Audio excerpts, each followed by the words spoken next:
ఈ డిసెంబర్ నెల అనగానే క్రిస్మస్ వేడుకలు జరుగుతూ ఉంటాయి. ఈ నెల మొత్తం క్రీస్తు పుట్టుకను, ఆయన వచ్చినటువంటి రాక ఉద్దేశాలను తెలుసుకోవడానికి క్రైస్తవ సమాజం ఈ క్రిస్మస్ వేడుకలు చేస్తుంటారు. క్రీస్తు యొక్క రాక పరమార్థం, ఆయన వచ్చి ఏం చేశాడు అంటే చాలా చేశాడు. చాలా చేసిన వాటిలో నుంచి చాలా విషయాలు మనుషులు మాట్లాడుకోరు, కానీ ఏవో వాళ్ళకి అవసరమైనవి తీసుకుంటూ ఉంటారు, అవసరం లేనివి వదిలేస్తూ ఉంటారు. ఆయన వచ్చింది ఎన్ని పనుల మీద వచ్చాడో, సాక్షాత్తు దేవుడే దిగి వచ్చాడంటే ఎలాంటి కార్యాన్ని తలపెట్టాడో మనం అర్థం చేసుకోవడానికి ప్రయత్నించాలి. ఎందుకంటే సమస్య అంత పెద్దదైతే దాన్ని పరిష్కరించడానికి అంత గొప్పవాడు కావాలి. ఇందాక సహోదరులు సాక్ష్యం చెప్పారు. ఏంటా సాక్ష్యం అంటే ఓపెన్ హార్ట్ సర్జరీ అని. ఓపెన్ హార్ట్ సర్జరీ మీరు ఆలోచించండి. జ్వరం వచ్చిందనుకోండి, డైరెక్ట్గా మెడికల్ షాప్కి వెళ్ళి ఒక ట్యాబ్లెట్ తెచ్చుకుంటే సరిపోతుంది.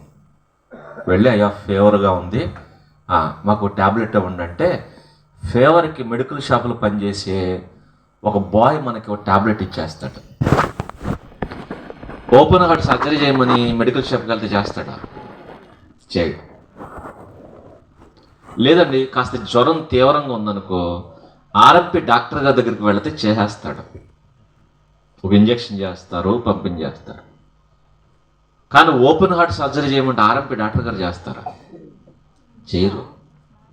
మరి ఎక్కడికి వెళ్ళాలి అంటే పెద్ద హాస్పిటల్కి వెళ్ళండి అంటారు. ఇంకా సమస్య చిన్నదైతే మన లోకల్లో ఉన్నటువంటి పెద్ద డాక్టర్లు పనిచేస్తారు. సమస్య ఇంకా తీవ్రమైందనుకోండి, ఇక్కడ కాదు మీరు టౌన్ హాస్పిటల్కి వెళ్ళిపోండి, లేదంటే ఒక పెద్ద సిటీని చూపించి అక్కడికి వెళ్ళండి అంటారు.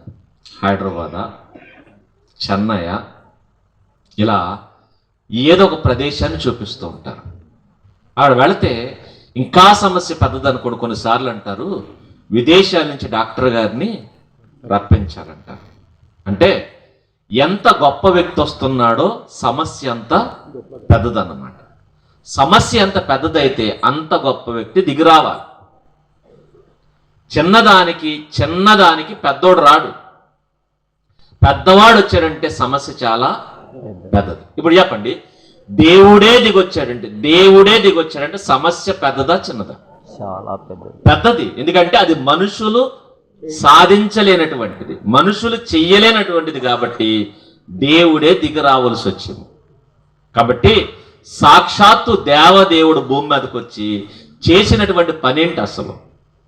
ఆయన ఎందుకు దిగి వచ్చాడు? ఎందుకంటే ఆయనే దిగొచ్చాడు.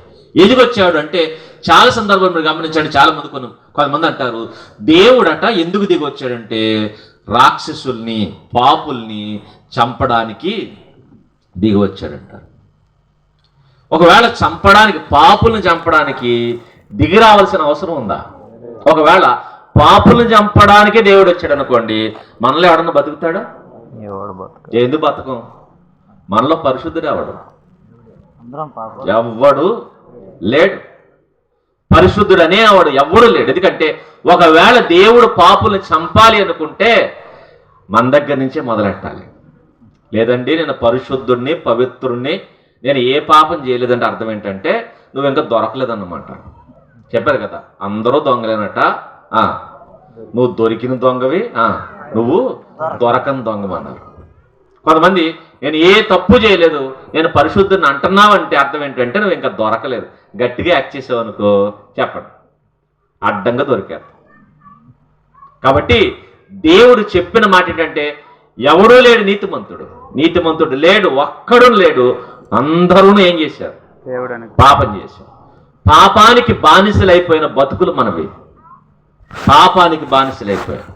కాబట్టి ఆయన దిగి రావాల్సి వచ్చింది. ఎందుకంటే మనం చంపడానికి కాదు, మరి దేనికంటే పాపులను రక్షించడానికి. పాపపు స్థితిని చంపాలి, పాపపు యొక్క ఉద్దేశాలను చంపాలి, పాపపు క్రియలను చంపాలి. అందుకొచ్చాడు. పాపులను రక్షించాలి, పాపాన్ని చంపాలి. పాపాన్ని చంపాలి. లేదంటే పాపుల్నే చంపాలంటే పాపుల్ని చంపడానికి దేవుడు ఎందుకు? బతికించడానికి డాక్టర్ గారు కావాలి, చంపడానికి డాక్టర్ గారు అవసరమా? డాక్టర్ గారు నన్ను చంపేంటంటే చంపడానికి ఆయన ఎందుకు? ఏం చేయొచ్చు? ఎవరైనా మనల్ని మనం చంపేసుకోవచ్చు, లేదా ఎవరొకరు మనల్ని చంపేయచ్చు. చంపడం పెద్ద మ్యాటర్ కాదు, చంపడం అనేది ఎవరైనా చేయగలరు. కానీ బతికించడం కేవలం దేవుడు అక్కడే చేయగలడు. కాబట్టి ఆయన రక్షించడానికి వచ్చాడు, ఆయన బతికించడానికి వచ్చాడు. ఎందుకు వచ్చాడు? ఏ పనుల మీద వచ్చాడంటే చాలా రీజన్ల మీద ఆయన వచ్చాడు. ఆయన వచ్చిన రీజన్లో నుంచి ఒక రీజన్ మాట్లాడుకుందాం. ఎందుకు ఆయన ఈ భూమి మీదకి దిగి వచ్చాడో కొన్ని విషయాలు లేఖనాలను చూద్దాం. లూకా గారు రాసిన సువార్త 2వ అధ్యాయం, లూకా గారు రాసిన సువార్త 2వ అధ్యాయం 7వ వచనం నుంచి రాయబడుతున్నటువంటి మాట చూడండి. తన తొలుచూలు కుమారుని కని పొత్తుగొడులతో చుట్టి సత్రములో వారికి స్థలము లేనందున ఆయనను పశువుల తొట్లో పరుండబెట్టారు. రాయబడుతున్న మాట జాగ్రత్త చూడండి. ఇది మనకు తెలియందేం కాదు, క్రైస్తవ సమాజానికి పరిచయమైన మాట. ఇంకా చెప్పాలంటే సండే స్కూల్కి వెళ్ళే పిల్లల చేత కూడా ఈ మాటను కంఠస్థ వాక్యాలుగా ఏం చేస్తారంటే ఇలాంటి క్రిస్మస్ లేదా చాలా క్రిస్మస్ వేడుకల్లో మాట్లాడేస్తారు. అంటే సండే స్కూల్ పిల్లలకి తెలుసు, పాస్టర్లకు తెలుసు, విశ్వాసులకు తెలుసు, అందరికీ తెలిసినటువంటి విషయం. ఏంటి ఆ విషయం అంటే ఆయన పుట్టినప్పుడు ఏం జరుగుతుందట? పొత్తుగొడ్డలు చుట్టి పశువుల తొట్లో పరుండ పెట్టారు. అందుకనే మనకి క్రిస్మస్ గ్రీటింగ్ కార్డులు ఏమైనా కనబడితే ఆ గ్రీటింగ్ కార్డులో పశువుల తొట్టు ఒకటి ఉంటుంది. ఆ పశువుల తొట్టులో ఒక శిశువు ఉంటాడు. ఆ శిశువు చుట్టూ బట్టలు చుట్టూ ఉంటాయి. లేదు గ్రీటింగ్ కార్డు కాకపోతే బ్యానర్లు వేస్తే బ్యానర్లో ఈ దృశ్యం మనకు కనబడుతుంది. పశువుల తొట్టులో శిశువు, ఆ శిశువు చుట్టూ పొత్తుగొడ్లు. సరే, ఈ పొత్తుగొడ్ల చుట్టబడుతున్న దృశ్యం మనకి ఏం నేర్పిస్తుంది? ప్రభు పుట్టగానే ఆయన ఒంటి మీదకి ఏమొచ్చినాయంటే పొత్తుగొడ్లు వచ్చినాయట. సరే, ఎందుకు వచ్చినాయి పొత్తుగొడ్లు? ఆయన పుట్టగానే ఆయన ఒంటి మీదకి పొత్తుగొడ్లు వచ్చినాయని చెప్తున్నాడు సువార్తికుడు. పర్టికులర్గా ఈ విషయాన్ని రాస్తున్నాడు. సువార్తికుడు రాయడమే కాదు, పరిశుద్ధాత్మ దేవుడి విషయాన్ని రాయిస్తున్నాడు. ఎందుకు రాయిస్తున్నాడు? పొత్తుగొడ్లు చుడుతున్న ఆ దృశ్యం మనకి ఏం చెప్తుంది? ఇక్కడే కాదు, మీరు గమనించిన మరొక సందర్భం మీరు చూడగలిగితే యోహాను గారు రాసిన సువార్త 20వ అధ్యాయం 5వ వచనంలో రాయబడుతున్న మాట చూడండి. యోహాను గారు రాసిన సువార్త 20వ అధ్యాయం 5వ వచనం. వంగి నార బట్టలు పడి ఉండుట చూచాను. ఇందాక పొత్తుగొడ్లు అన్నాడు, ఇప్పుడు నార బట్టలు అంటున్నాడు. ఇది ఎప్పుడు జరుగుతుంది అంటే ప్రభువారు శిలువ మీద చనిపోయారు. చనిపోయినప్పుడు ఆయన ఒంటి మీద ఉన్నటువంటి అంగీని ఏం చేశారంటే పంచేసుకున్నారట, చీట్లు వేసుకుని. ఆయన చనిపోయిన తర్వాత ఆయన శరీరానికి ఒక నారబట్ట చుట్టారు. నారబట్ట చుట్టూ ఏం చేశారు? సమాధిలో పెట్టారు. నారబట్ట చుట్టి సమాధిలో పడుకోబెట్టారు. ప్రభు 3వ దినాన్ని తిరిగి లేచాడు. చనిపోయినప్పుడు తీసుకెళ్లి సమాధిలో పెట్టినప్పుడు ఆయన ఒంటుకున్నటువంటి నారబట్ట ఏదైతే ఉందో ఆ నారబట్ట అక్కడే వదిలేశాడట. నారబట్ల ఈ విషయం ఆయన లేచిన తర్వాత మగ్దలేని మరియ గారికి కనబడితే మరియమ్మ గారు వెళ్ళి ఎవరికి చెప్పారంటే శిష్యులకు చెప్తే శిష్యుల్లో 2 పరిగెట్టుకుంటూ వచ్చారట. ఎవరు పరిగెట్టుకొచ్చిన 2 అంటే ఒకటి యోహాను గారు, ఇంకొకటి పేతురు గారు. యోహాను గారు సమాధి బయట ఉండి వంగి చూశారట. వంగి చూస్తే లోపల ఎవరు లేరు గాని ఆయన శరీరానికి చుట్టినటువంటి బట్టలు మాత్రం అక్కడే ఉన్నాయి అంటున్నాడు. చూడండి, అక్కడే ఉన్నాయన్నాడు. ఆయన వంగి బయట నుంచి చూస్తుంటే పేతురు గారు ఆయన దాటి ఓవర్టేక్ చేసి సమాధి లోపలకు ప్రవేశించి చూశారట. చూస్తే ఏం కనబడుతుందో ఆలోచన. అంతటి సీమోను పేతురు తన వెంబడి వచ్చి సమాధిలోనికి ప్రవేశించి నారబట్టలు పడి ఉండుట, ఆయన తల రుమాలు నారబట్టల యొద్ద ఉండక వేరొక చోట చుట్టి పెట్టి ఉండుట చూచెను అన్నాడు. చూడండి, ఇప్పుడు చూడండి, ఆయన శరీరానికి చుట్టినటువంటి బట్టలు అక్కడ పడి ఉండటం చూశాడు. పడి ఉండటం మీరెప్పుడు గమనించండి, ప్రతి శరీరానికి లేదా ప్రతి శవానికి ఏం చేస్తారంటే బట్టలు చుడతారు. లాజర్ గారి సందర్భం తెలుసు కదా. యేసుక్రీస్తు ప్రభుల వారు లాజర్ గారిని లేపారు. లేపినప్పుడు ప్రేత వస్త్రాలతో బయటకు వచ్చాడు. ఆయన ప్రేత వస్త్రాలతో లేచిన ఆయన శరీరం ఏదైతే ఉందో బయటికి ప్రేత వస్త్రాలతో వచ్చింది. అప్పుడు ప్రభు అన్నాడు, వెళ్ళి అతని వస్త్రాలు, ఆ ప్రేత వస్త్రాలు విడిపించండి, విప్పేయండి అంటే శిష్యులు వెళ్ళి విప్పేశారు. తలకున్నటువంటి రుమాలు విప్పారు. ఆయన విప్పుకోలేకపోయాడు. ఎవరు? లాజర్ గారు విప్పుకోలేకపోతే బయటకు అలాగే వచ్చేస్తే శిష్యులు ఏం చేశారంటే విప్పారు. అంటే లేచినటువంటి లాజర్ గారు ప్రేత వస్త్రాలతోనే వచ్చాడు. ప్రభువు లేచాడు. లాజరు లేవడానికి ప్రభువు లేవడానికి తేడా ఏంటి తెలుసా? లాజరు గారిని ప్రభువు లేపాడు. లేపినటువంటి లాజరు గారు బట్టలతో బయటకు వచ్చాడు. కానీ ప్రభువు మాత్రం బట్టలతో రాలా, బట్టలు అక్కడే పడేసి బయటకు వచ్చాడు.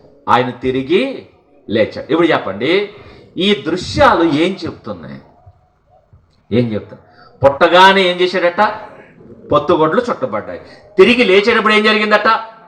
బట్టలు అక్కడ బయటపడ. అంటే పుట్టగానే బట్టలు ఆయన ఒంటి మీదకి వచ్చినాయి. సిలువ మీద ఆయన వస్త్రాన్ని చీట్లేసుకుని పంచేసుకున్నారు. తిరిగి లేచేసరికి ఆ బట్టలు అక్కడే వదిలేస్తున్నారు. ఏం చెప్పడానికి ప్రయత్నిస్తున్నారు అంటే దీంట్లో చెప్పడానికి ఏముందండి? బట్టలు కట్టుకున్నాడు, బట్టలు వదిలేశాడు. అది కాదు, బైబిల్ చాలా చెబుతుంది. అందుకే ప్రభు అన్నాడు, బయట సున్నాకి వాల్యూ లేదేమో, కానీ నా మాటల్లో సున్నాయినను పొల్లైనను ఒకటైనను తప్పిపోదు. బయట సున్నాకి వాల్యూ లేదు, కానీ బైబిల్లో సున్నా ఉంటే దానికి వాల్యూ ఉంటుంది. దానికి వాల్యూ ఉంటుంది. దాని వాల్యూ చాలా గొప్పగా ఉండొచ్చు. ఎందుకంటే అది ప్రభువు నోటి నుంచి వచ్చిన జీరో అనుకోండి, ఆ జీరో చాలా చెప్తుంది. నీకు చాలా చెప్తుంది. బయట పొల్లుకి అర్థం లేదేమో, కానీ బైబిల్లో ఒక పొల్లు కనబడితే పొల్లుకి అర్థమే కాదు, చెప్పండి, పరమార్థం కూడా ఉంటుంది. పరమార్థం. ఆ పొల్లు కూడా నీకు చాలా చెప్తుంది, చాలా చాలా అర్థాలు చెప్తుంది. కాబట్టి బైబిల్ దగ్గరకు వచ్చేసరికి చాలా జాగ్రత్తగా, కేర్ఫుల్గా ప్రతి దాన్ని చెప్పండి. ఏం చేయాలి? చదవడం కాదు. ఏమన్నాడు? చదవడం అంటే అలా వెళ్ళిపోవడం. ఏం చేయాలి? ధ్యానించాలి. ధ్యానించాలంటే అర్థం ఏంటంటే ఇదే, పొత్తుగొడ్లు ఎందుకు వచ్చినాయి, నారబట్టలు అక్కడ ఎందుకు ఉండిపోయి, అక్కడ ఆగిపోయి ధ్యానించడమే ధ్యానించడం. దాన్ని తెలుసుకోవడానికి లాగడం, కూపి లాగడం అంటారే, దీన్ని పరిశోధన అంటారు. అక్కడే మనం ఏం చేయాలంటే దాన్ని ఎందుకు దేవుడు అలా రాయించాడు తెలుసుకోవాలి. ఎందుకంటే ప్రతి విషయం చెప్పడానికి పలు రకాలుగా మనమే వాడుతుంటాం. ఒక విషయాన్ని చెప్పడానికి పలు రకాలుగా చెప్తాం. ఫర్ ఎగ్జాంపుల్, నాకు వాటర్ కావాలి, దాహం వేస్తుంది, నీళ్ళు కావాలనుకోండి, వాటర్ ప్లీజ్ అంటాం. ఇది అడగడం. కొన్నిసార్లు లాంగ్వేజ్ అక్కర్లా. ఇలా అంటే దాహం వేస్తుంది, దానికి కూడా అర్థం ఏంటి? దాహం వేస్తుంది, నీళ్ళు కావాలన్నా. అంటే ఫస్ట్ నోరు వాడాం, ఇప్పుడు వేలు వాడు. ఫస్ట్ చెప్పాము, ఇప్పుడు చూపించాం. ఇంకా చెప్పాలంటే చెప్పింది కొంతమందికే తెలుస్తుంది, చూపించింది అందరికీ తెలుస్తుంది. తెలుగులో నీళ్ళు కావాలంటే తెలుగు వచ్చిన వాడికి తెలుస్తుంది, తెలుగు వచ్చిన వాడికి. ఇంగ్లీష్లో వాటర్ అంటే ఇంగ్లీష్ వచ్చిన వాడికి తెలుస్తుంది. కానీ ఇలా అన్నాం అనుకోండి, నేషనల్ లాంగ్వేజ్ ఇది నేషనల్.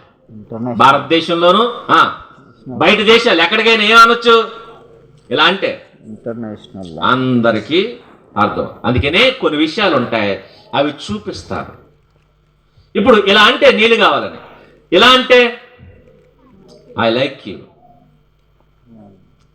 ఇలా అంటే ఓకే, ఇలా అంటే లైక్ యూ, ఇలా అంటే ఐ హేట్ యూ, మీరు చేసిన పని నాకు నచ్చలేదు. రోడ్డు మీద నిలబడి ఎలా అంటే లిఫ్ట్ కావాలి, లిఫ్ట్. ఎలా అంటే క్యాష్. చూడండి వాళ్ళకి కూడా అర్థమైపోయింది. డబ్బులు. ఎవరన్నా సంతకం పెట్టమన్నప్పుడు ఎలా అంటే మన నిశాని చదువు రాదు అని చెప్పి ఏంటి ఏలు ముద్ర. ఇవన్నీ ఎవరు చెప్పారు? ఏలు. ఒక వేలు ఇది చెప్తుందంటే చెప్తాది. వీటినే సైగలు అంటాం. సైగలు. స్టాప్ అని బోర్డు కనబడింది అనుకోండి, ఆగు అని అర్థం. రెడ్ లైట్ వేస్తే ఆగు అని అర్థం. ఆగా. రెడ్ లైట్ రోడ్డు మీద వేసారనుకోండి, ఆగు. ఆపరేషన్ థియేటర్లో రెడ్ లైట్ వెలిగితే చచ్చాడని అక్కడ ఆగిపోయాడు అవడం. అది అంటే కొన్ని చోట్ల కొన్ని కనబడుతున్నాయి. అర్థం తెలుసా? ఏవో చెబుతూ ఉంటాయి మనకి. దారంటే నడుచుకుంటూ వెళ్తున్నాం, దారికి అడ్డంగా ఒక వ్యక్తి ఉన్నాడు, ఏమంటాం? సైడ్ ప్లీజ్, కాస్త పక్కకు జరగండి. ఇప్పుడు నడుచుకుంటూ వెళ్ళేటప్పుడు కాస్త పక్కకు జరగండి అన్నాం. సైకిల్ వేసి వెళ్తున్నాం, ఇప్పుడేమంటాం? జరగండి జరగండి. ఓహో అంటే ఎవడు టింగ్ టింగ్ అంటే అర్థం ఏంటి? Side please. బైక్ వేసుకుని వెళ్తున్నాం, ఇప్పుడు ఇప్పుడు చెప్పండి. నడుచుకుంటూ వెళ్ళినప్పుడు ఒకలా చెప్పాం, సైకిల్ మీద వెళ్ళినప్పుడు ఒకలా చెప్పాం, బైక్ మీద వెళ్ళినప్పుడు ఒకలా చెప్పాం. వీటిని చెప్పడం. ఇంకా చెప్పాలంటే బైక్ హార్న్ ఒకలా ఉంటుంది, కారు హార్న్ ఒకలా ఉంటుంది, ట్రైన్ హార్ను ఒకలా ఉంటుంది. అన్నిటికీ అర్థమేంటి తెలుసా? మేము వస్తున్నాం, మీరు కాస్త పక్కకు జరగండి. ఇక సైరన్ మోగింది అనుకోండి, అంబులెన్స్ సైరన్, ఇంకా అర్థం ఏంటి అంటే కాస్త జాగ్రత్తగా అర్జెంటుగా ఏం చేయాలి? ఇమ్మీడియట్లుగా పక్కకు జరగండి. అంటే చూడండి, పక్కకు ఉండండి అనడానికి ఇన్ని విధాలుగా చెప్పొచ్చా? చెప్పచ్చు, ఇన్ని విధాలుగా. సైరన్, అంబులెన్స్ సైరన్ అర్థం తెలియక రోడ్డుకి అడ్డంగా నుంచున్నాం అనుకోండి, ఏం చేస్తారు? తీసుకెళ్ళి లోపల వేస్తారు, తీసుకెళ్ళి. అందుకే ఈ విషయాలు ఇలా అర్థమవుతాయంటే అర్థమవుతాయి. కొన్ని విషయాలు కొన్ని రకాలుగా చెప్తారు. ఎలాగైతే చెప్తున్నామో కొన్నిసార్లు సిగ్నల్స్ సైకిలే కాదు, మరేంటంటే డ్రెస్సులు కూడా మాట్లాడతాయి. డ్రెస్సులు కూడా కాకి డ్రెస్ వేసుకుని నెత్తి మీద టోపీ పెట్టుకుని చేతిలో లాఠీ పట్టుకున్నాడు అనుకోండి, ఎవరైనా పోలీస్. ఎక్కడికి వెళ్తున్నాడు? డ్యూటీకి వెళ్తున్నాడు. తెల్ల డ్రెస్ వేసుకుని నల్ల కోట్ వేసుకుని ఫైల్స్ పట్టుకుని వెళ్తున్నాడు అనుకోండి, ఎక్కడికి వెళ్తున్నాడు? ఎవరైనా లాయర్. ఎక్కడికి వెళ్తున్నాడు? కోర్టుకి వెళ్తున్నాడు. తెల్ల డ్రెస్ వేసుకుని మెళ్ళ చెతస్కోప్ వేసుకుని వెళ్తున్నాడు అనుకోండి, డాక్టర్. ఎక్కడికి వెళ్తున్నాడు? హాస్పిటల్. ఆ మెళ్ళలో చెతస్కోప్ వేసుకున్న ఆయన మూతికి మాస్క్ కట్టుకుని తలకి టోపీ పెట్టుకుని పైనుంచి కింద వరకు అంగి కట్టుకున్నాడు అనుకోండి, ఎక్కడికి వెళ్తున్నాడు? Operation theatre. అబ్బా, ఎంత చక్కగా చెప్పారు. ఇప్పుడు చెప్పండి, అర్థమైపోయిందా? అర్థమైందా? అర్థం కాలేదు. ఎలా అర్థమైంది? వాళ్ళ డ్రెస్ చూడగానే వాళ్ళు ఎవరో అర్థమైపోయింది, వాళ్ళు ఎక్కడికి వెళ్తున్నారో అర్థమైపోయింది, వాళ్ళు ఏం చేస్తారు మనకి అర్థమైపోయింది. ఇలా అర్థమైంది కదా. ఇప్పుడు చెప్పండి, ప్రభు ఒంటి మీద డ్రెస్ కనబడుతుంది, ఏంటది? పొత్తుగోడ్లు వచ్చాయి, తిరిగి లేవగానే ఏమైపోయింది? నాలుగు అక్కడ పడిపోయింది. ఇప్పుడు చెప్పండి, ఇప్పుడు ఏమర్థమైంది? ఇది మాత్రం అర్థం కాదు, సమస్తము మనకు సంజా, కానీ బైబిల్ మాత్రం అస్సలు అర్థం కాదు. మనకు లోకమంతా తెలుసు, లోకలన్నీ. ఇంకా చెప్పాలంటే కొంతమంది లిప్ రీడింగ్ కూడా చెప్పేస్తారు. పదాలు అలా కలపండి, ఈవిడ ఎక్కడి నుంచి ఆవిడ ఏమంటుందో చెప్పేద్ది ఈవిడ. లిప్ రీడింగ్ కూడా తెలుసు మనకి. లిప్ రీడింగ్ ఏంటి? కన్నురెప్పలల్లా అంటే చాలు, అవి కూడా చెప్పేస్తారు. మనకు అన్నీ తెలుసు. ఇంకా మనం ముందున్న వాళ్ళకి ఇది తెలిస్తే నేడు ఇంకా కొత్త లాంగ్వేజ్ కనిపెట్టుకున్నారు. ఏంటది? ఇలా అంటారట. ఇలా అంటే నేడు యూత్. ఇలాంటి అర్థం ఏంటి? Of heart. ఇది ఈ ఆఫ్ హార్ట్కి ఇంకో హార్ట్ కలిపారు కూడా ఆఫ్ హార్ట్ ఏమవుద్ది? Full heart. అంటే అర్థం ఏంటి? లవ్. ఇలాంటి దిక్కుమాల సింబల్స్ అని కనిపెట్టుకున్నారు మనోలే. మీ అబ్బాయి అలా అన్నాడు అనుకోండి, ఆ అబ్బాయికి చేతికి ఏదో అయింది అనుకోకండి, వీడు ఎక్కడో ఇలాంటి తలకమాసిన పనులు చేస్తాడని అర్థం అవ్వాలి. అబ్బాయికి దెబ్బ తగిలింది కాదు, గట్టి దెబ్బ తగిలింది, మామూలు దెబ్బ కాదు. ఇలాంటి తిరుగుతున్నారు. ఇలా ఇది లవ్ సింబల్ అట. మరి ఎలా అంటే ఇది కూడా లవ్ సింబల్ అనట. మరి ఎక్కడ కనబడి చచ్చారో తెలియదు కానీ ఇది కూడా ఏంటిది లవర్, హార్ట్ అట. హార్ట్ ఇలా మాట్లాడుకున్నారు. అందుకే దారంటే వెళ్తున్నప్పుడు మీ అమ్మ ఇలా అందనుకోండి, ఏమైందమ్మా అని, ఏలికి దెబ్బ తగిలిందా, నొప్పి పెట్టిందని అడక్కో, దెప్ప మీద చెప్పండి లాగి కొట్టి ఏంటి ఎలా అంటున్నావు అని ఏళ్ళు ఇరిచేస్తానని చెప్పండి. ఏళ్ళు ఇరిచేస్తాను. ఇలాంటి లాంగ్వేజ్లు ఈరోజు అందుకనే మనకి తెలియని లాంగ్వేజ్ కనిపెట్టుకున్నారు వీళ్ళందరూ.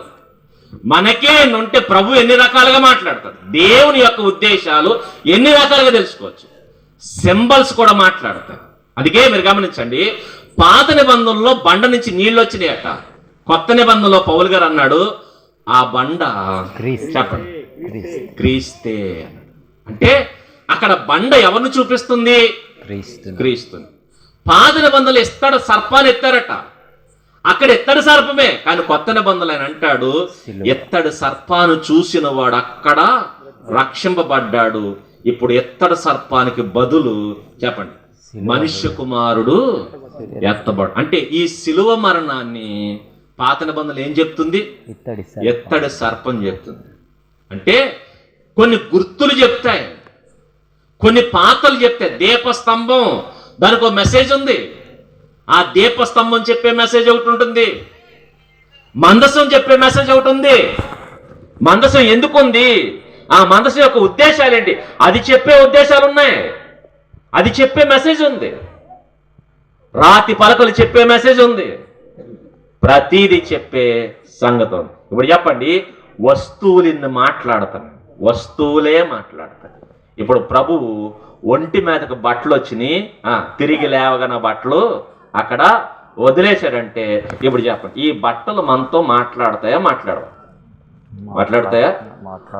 తెలిసినాయి ఎప్పుడన్నా? మన జీవితంలో ఎన్ని క్రిస్మస్లు వెళ్ళిపోయి, మనకి ఎంత వయసు అన్ని క్రిస్మస్లు. పైగా క్రిస్మస్ దగ్గరకు వచ్చేసరికి మెసేజ్ ఉంటారు వీళ్ళందరూ. డిసెంబర్ నెలలో ఒక్కడ మెసేజ్ అంట. మరి ఏం చేద్దాం? అర్జెంటుగా పాస్టర్ గారు వెళ్ళిపోతే చెప్పండి డ్యాన్స్ బేబీ డ్యాన్స్, కాళ్ళు ఇరిసేయాలి ఒక్కొక్కడికి, డ్యాన్స్ బేబీ డ్యాన్స్. ఎందుకు అంటే అత్తమానం లోకస్వార్త ఏం చెప్తారండి, అత్తమానం మతస్వార్త ఏం చెప్తారు? అవునా, నువ్వు పెద్ద పండితుడు, మరి నువ్వు పెద్ద పండితుడు. ఇది లోకాసువార్తే. లోకాసువార్తలో ఒక వచనం మొత్తం పైన చెప్పలేదు నేను. ఏది ఒక వచనం దగ్గరే ఉన్నాం, మళ్ళీ పైకి ఒక వచనంలో మొత్తం చెప్పట్లేదు. జస్ట్ ఈరోజు పొత్తుకోట్లే, పశువుల తోటి దగ్గర కూడా వెళ్ళాం. ఏంటది? పొత్తుగోడు. ఈ పొత్తుగోడ్లు ఏం చెప్తే తెలియాలంటే ఫస్ట్ మన గొడ్ల గురించి తెలియాలి. గొడ్ల మీన్స్ బట్టలు. ఈ బట్టల చరిత్ర మనకు తెలిస్తే ప్రభు ఆ దృశ్యాన్ని ఎందుకు చూపిస్తున్నాడో మనకు అర్థం అవుతుంది. ఇప్పుడు చెప్పండి, మనిషి ఒంటి మీదకి బట్టలు ఎప్పుడు వస్తాయి? ఎప్పుడు? పుట్టగానే వచ్చినాయి. అందుకే తల్లి గర్భం నుంచి దిగంబరిగా వచ్చాము, భూగర్భంలోనికి దిగంబరిగా పోతాం. అంటే బట్టలు మధ్యలో వచ్చినాయి, మొదటి నుంచి లేవు, బట్టలు మధ్యలో వచ్చినాయి. అందుకే కొంతమంది అయితే బట్టలు మధ్యలో వచ్చినాయి కాబట్టి మధ్యలో వచ్చే బట్టలు ఏం వేసుకుంటావు అని చెప్పి ఇప్పేస్తున్నారట. ఇప్పే మనలా వేసుకోవాలి, నువ్వు ఖచ్చితంగా వేసుకోవాలి.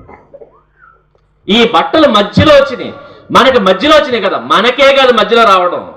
మొదటి మనుషులు ఎవరైతే ఉన్నారో ఆదాము గారు, అవ్వమ్మ గారికి దేవుడు మొట్టమొదటిగా బట్టలు ఇచ్చాడా? ఇవ్వలా. మరి ఎప్పుడు వచ్చినాయి వాళ్ళకి? చెప్పండి. పాపము చేసిన వెంటనే వచ్చినాయి. పాపము చెయ్యక ముందు బట్టలు లేవు, పాపము చేసిన వెంటనే వాళ్ళకి ఆకలే లేదట, వాళ్ళకి దాహమే లేదట. మరి ఏమేసింది? సిగ్గేసిందట. అందుకే పాపము చేసిన తర్వాత వాళ్ళు ఆకలి కోసం తిండి దగ్గరికి వెళ్ళా, దాహం కోసం నేల దగ్గరికి వెళ్ళా, మరి ఎక్కడికి వెళ్ళారు? సిగ్గేసి ఒళ్ళు దాచుకోవడానికి ఎక్కడికి వెళ్ళాలో తెలియక పరిగెట్టుకుని అంజూరపు చెట్టు దగ్గరికి వెళ్ళారట. ఇప్పుడు చెప్పండి, పాపం వల్ల మనిషికి ఏమొచ్చింది?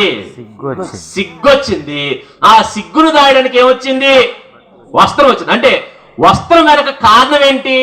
వస్త్రం సిగ్గును దాయడానికి. సిగ్గు ఎందుకు వచ్చింది? పాపం వల్ల వచ్చింది. అంటే పాపం సిగ్గును తెస్తే ఆ సిగ్గును దాచుకోవడానికి బట్టలు వచ్చినాయి. ఒకవేళ పాపం చేయకపోతే బట్టల అవసరత లేదు. అంటే బట్టలు ఎప్పుడు వచ్చినాయి అంటే సిగ్గొచ్చిన తర్వాత బట్టల దగ్గరికి వెళ్ళాం. సరే, మరి అంతకుముందు సిగ్గేలేదు, వీళ్ళకి బట్టలు లేవు కదా. అంటే అంతకు ముందు వీళ్ళకి సిగ్గు వేయలేదు. ఎందుకు వేయలేదు అంటే దేవుడు మనిషిని తన పోలికగా చేశాడు. దేవుడు మనిషిని తన స్వరూపమని చేశాడు. దేవుడు ఎలా ఉంటాడో మనిషిని కూడా అలా క్రియేట్ చేశాడు. దేవుడు ఎలా ఉంటాడు అంటే కీర్తన గ్రంథం 104వ కీర్తన 2వ వచనం. కీర్తన గ్రంథం 104వ కీర్తన 2వ వచనం. కీర్తన గ్రంథం 104వ కీర్తన 2వ వచనం. వస్త్రము వలె వెలుగును నీవు కప్పుకొని. దేవుని చుట్టూ ఒక వెలుగు ఉంటుందట. ఎందుకు వెలుగు ఉంటుందంటే ఆయన తేజోమయుడు. తేజస్సు ఆయన నుంచి బయటికి వెళుతుంటుంది. దాన్ని మనం మహిమ అంటాం, ప్రకాశం అంటాం, తేజస్సు అంటాం. ఆ తేజస్సు ఎలాంటి తేజస్సు కాదు. ఎలాంటి తేజస్సు అంటే సమీపింపరాని తేజస్సు. అంటే ఆయన దగ్గరికి ఎవడు వెళ్ళలేడు, ఆయన ఎవరు చూడలేరు. మనుషులు చూడలేనటువంటి తేజస్సు కలిగిన దేవుడు, మనుషులు దగ్గరకు రాలేనటువంటి తేజస్సు కలిగిన దేవుడు. అలాంటి తేజస్సు కలిగిన దేవుడు మనిషిని క్రియేట్ చేశాడు. ఎలా చేశాడు? తనలా చేశాడు. అంటే ఇప్పుడు చెప్పండి, దేవుని చుట్టూ వెలుగుంటే పాపము చేయకముందు ఆదాము చుట్టూ ఏముంది? వెలుగుంది. అవ్వము చుట్టూ ఏముంది? వెలుగుంది. వెలుగున్నప్పుడు లోపల ఉన్నటువంటిది బయటికి ఎక్స్పోజ్ అవ్వదు. వెలుగు లోపల ఉన్నది బయటికి ఎక్స్పోజ్ అవ్వదు. ఎప్పుడైతే వెలుగు ఆరిపోతుందో వెలుగు లోపల ఉన్నది బయటికి ఎక్స్పోజ్ అవుతుంది. ఫర్ ఎగ్జాంపుల్, దీపం ఉందనుకోండి, దీపం వెళ్ళడానికి ఒక ఒత్తు ఉంటుంది. దీపం వెలుగుతున్నప్పుడు ఒత్తు కనబడుతుందా? కనబడదు. ఎందుకు కనబడదు? వెలుగు ఆ ఒత్తు చుట్టూ ఆవహించుంది. వెలుగు ఆవహించింది కాబట్టి ఒత్తు కనబడదు. వెలుగుతున్నప్పుడు దీపం చాలా బాగుంటుంది. అందుకే పిల్లలు ఆ దీపాన్ని పట్టుకోవడానికి ట్రై చేస్తారు. ఆ దీపాన్ని పట్టుకోవడానికి ట్రై చేస్తారు. దీపం ఆరిపోయింది అనుకోండి, ఒత్తు కనబడడం మొదలవుద్ది. ఎలా కనబడుతుంది?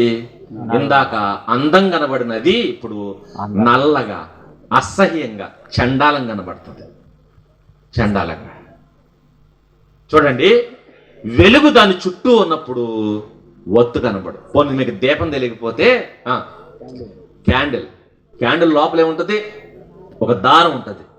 అది వెలిగించినప్పుడు చూడండి, దారం కనపడదు, మరేం కనపడుతుంది? వెలుగు కనపడదు, చుట్టూ వెలుగు కనపడుతుంది. ఇంకా చెప్పాలంటే మన క్యాండిల్స్ చిన్నవి, దీపాలు చిన్నవి. చిన్న చిన్న వెలుగులే లోపలున్న దాన్ని కనబడినవ్వకపోతే మహా తేజస్సు మన చుట్టూ ఉంటే లోపల బాడీ బయటికి కనబడుతుందా? కనబడుతుందా? కనబడుతుంది. ఇప్పుడు చెప్పండి, ఆదాము చుట్టూ ఒక వెలుగు ఉంది, అవ్వమ్మ చుట్టూ ఒక వెలుగు ఉంది. వెలుగు ఉంది కాబట్టి వాళ్ళ బాడీలు బయటికి ఎక్స్పోజ్ అవ్వాలా? ఎక్స్పోజ్ అవ్వాలి. ఎందుకంటే వాళ్ళ వెలుగే కనబడుతుంది తప్ప వాళ్ళ దేహాలు వాళ్ళకి కనబడలేదు కాబట్టి సిగ్గేలేదు వాళ్ళకి. ఎప్పుడైతే తప్పు చేశారో, ఎప్పుడైతే పాపం చేశారో మహిమ పోయింది. చెప్పండి, ఈ మనుషుల అవయవాలు బయటకు వచ్చినాయి. ఒక్కసారిగా చుట్టూ ఉన్న వెలుగు ఆరిపోయేసరికి ఒక్కసారిగా వాళ్ళ బాడీలు వాళ్ళకి కనబడడం మొదలైంది. కనబడగానే ఏం చేయాలో తెలియక పరిగెట్టుకుని వెళ్ళిపోయారట. అందుకే బట్టల పైన ఉన్నప్పుడు లోపల మన అవయవాలు బయటకు కనబడవు కాబట్టి జజ్జాగా తిరుగుతాం. ఒకవేళ పొరపాటున ఎవరైనా మన బట్టలు తీసేసారు అనుకోండి, ఏం చేస్తాం? వెంటనే పరిగెడతాం. వెంటనే వెళ్ళి ఎక్కడికో చాటుకెళ్ళి దాక్కుంటాం. ఎందుకు? మనకేమేస్తుంది? సిగ్గేస్తుంది. ఇప్పుడు చెప్పండి, అప్పటి వరకు ఉన్న వెలుగు ఎప్పుడైతే సడన్గా ఆరిపోయిందో పరిగెట్టుకుని వెళ్ళిపోయారట. వెళ్ళిపోయి చెట్టు చాటును దాక్కున్నారు. చెట్టు చాటు. ఇప్పుడు చెప్పండి, ఎప్పుడు బట్టలు అవసరం వచ్చినాయి? పాపము చేసిన మరుక్షణం మహిమ పోయింది. మనిషికి సిగ్గు వచ్చింది. ఈ సిగ్గును దాచుకోవడానికట మనిషి ఎక్కడికి వెళ్ళాడు? చెట్టు దగ్గరికి వెళ్ళి అంజూరపు ఆకులు కోసుకుని ఆ అంజూరపు ఆకులు కచ్చడాలుగా కొట్టుకుని కట్టుకున్నాడట. కచ్చడాలు. ఆదాము మహిమ పోగొట్టుకున్నాడు. దానికి బదులు ఆల్టర్నేటివ్గా ఏం వేసుకున్నాడు? ఆకులు కట్టుకోండి. ఏంటి పోయిన దానికి వచ్చిన దానికి ఏమైనా సంబంధం ఉందా? పోయిందేంటి? మహిమ. మహిమ పోయింది. వచ్చిందేంటి? ఆకులు. ఆకులు వచ్చాయి. చూడండి, మనుషులు బతికిదే. పోగొట్టుకున్నది గొప్పది, దానికి బదులు మనం ఏర్పరచుకున్నది అల్పమైన దరిద్రమే. ఇప్పుడు ఆకులు కట్టుకున్నావు కదా, రైట్. ఇప్పుడు మీరు ఆలోచించండి. మీరు ఆలోచిస్తే మనం బట్టలు కొనుక్కున్నాం అనుకోండి, ఎన్ని రోజులు వస్తాయి? ఓ జత బట్టలు కొనుక్కుంటే సంవత్సరం వస్తాయా? జాగ్రత్తగా వాడితే సంవత్సరం, రఫ్ అండ్ రఫ్గా వాడితే కనీసం ఒక 6 నెలలన్నా వస్తాయి. ఇప్పుడు మీరు ఆలోచిస్తే ఆదాము ఆకులు కుట్టుకున్నాడు కదా, ఎన్ని రోజులు వస్తాయి? ఒక్క రోజు కూడా రావు. నెల? ఒక్క రోజు కూడా పొద్దున్నే కట్టుకున్నాడు అనుకోండి, ఎండ గట్టికి కాస్తే మధ్యాహ్నానికి సెలవు. మధ్యాహ్నం ఏం చేయాలి? మళ్ళా ఇంకో చేత. సాయంత్రానికి సెలవు. సాయంత్రం ఏం చేయాలి? ఇంకో చేత. సాయంత్రం ఒక జత కట్టుకుని పడుకున్నట్టు ఇటు దొల్లారు అనుకోండి, ఆకులు నలిగిపోయి రాలిపోతే మధ్యరాత్రులు ఇంకో చేత. మధ్యరాత్రులు కట్టుకుని తెల్లారేసరికి ఖాళీ అయిపోతే పొద్దుడికి ఇంకో చేత. ఇప్పుడు చెప్పండి, రోజుకి ఎన్ని కావాలి? మ్యాక్సిమం 4 దగ్గర నుంచి ఒక 5. ఇప్పుడు చెప్పండి, అప్పటి వరకు వీళ్ళకి పనేమీ లేదు. ఏం పని అంటే ఆకలేస్తే పండు కోసుకోవడం, తినడం. ఇంకా చెప్పండి, కడుక్కునే బాధ కూడా లేదు. మరేంటంటే కోసుకోవడం, తినడం. కోసుకుని తినడమే.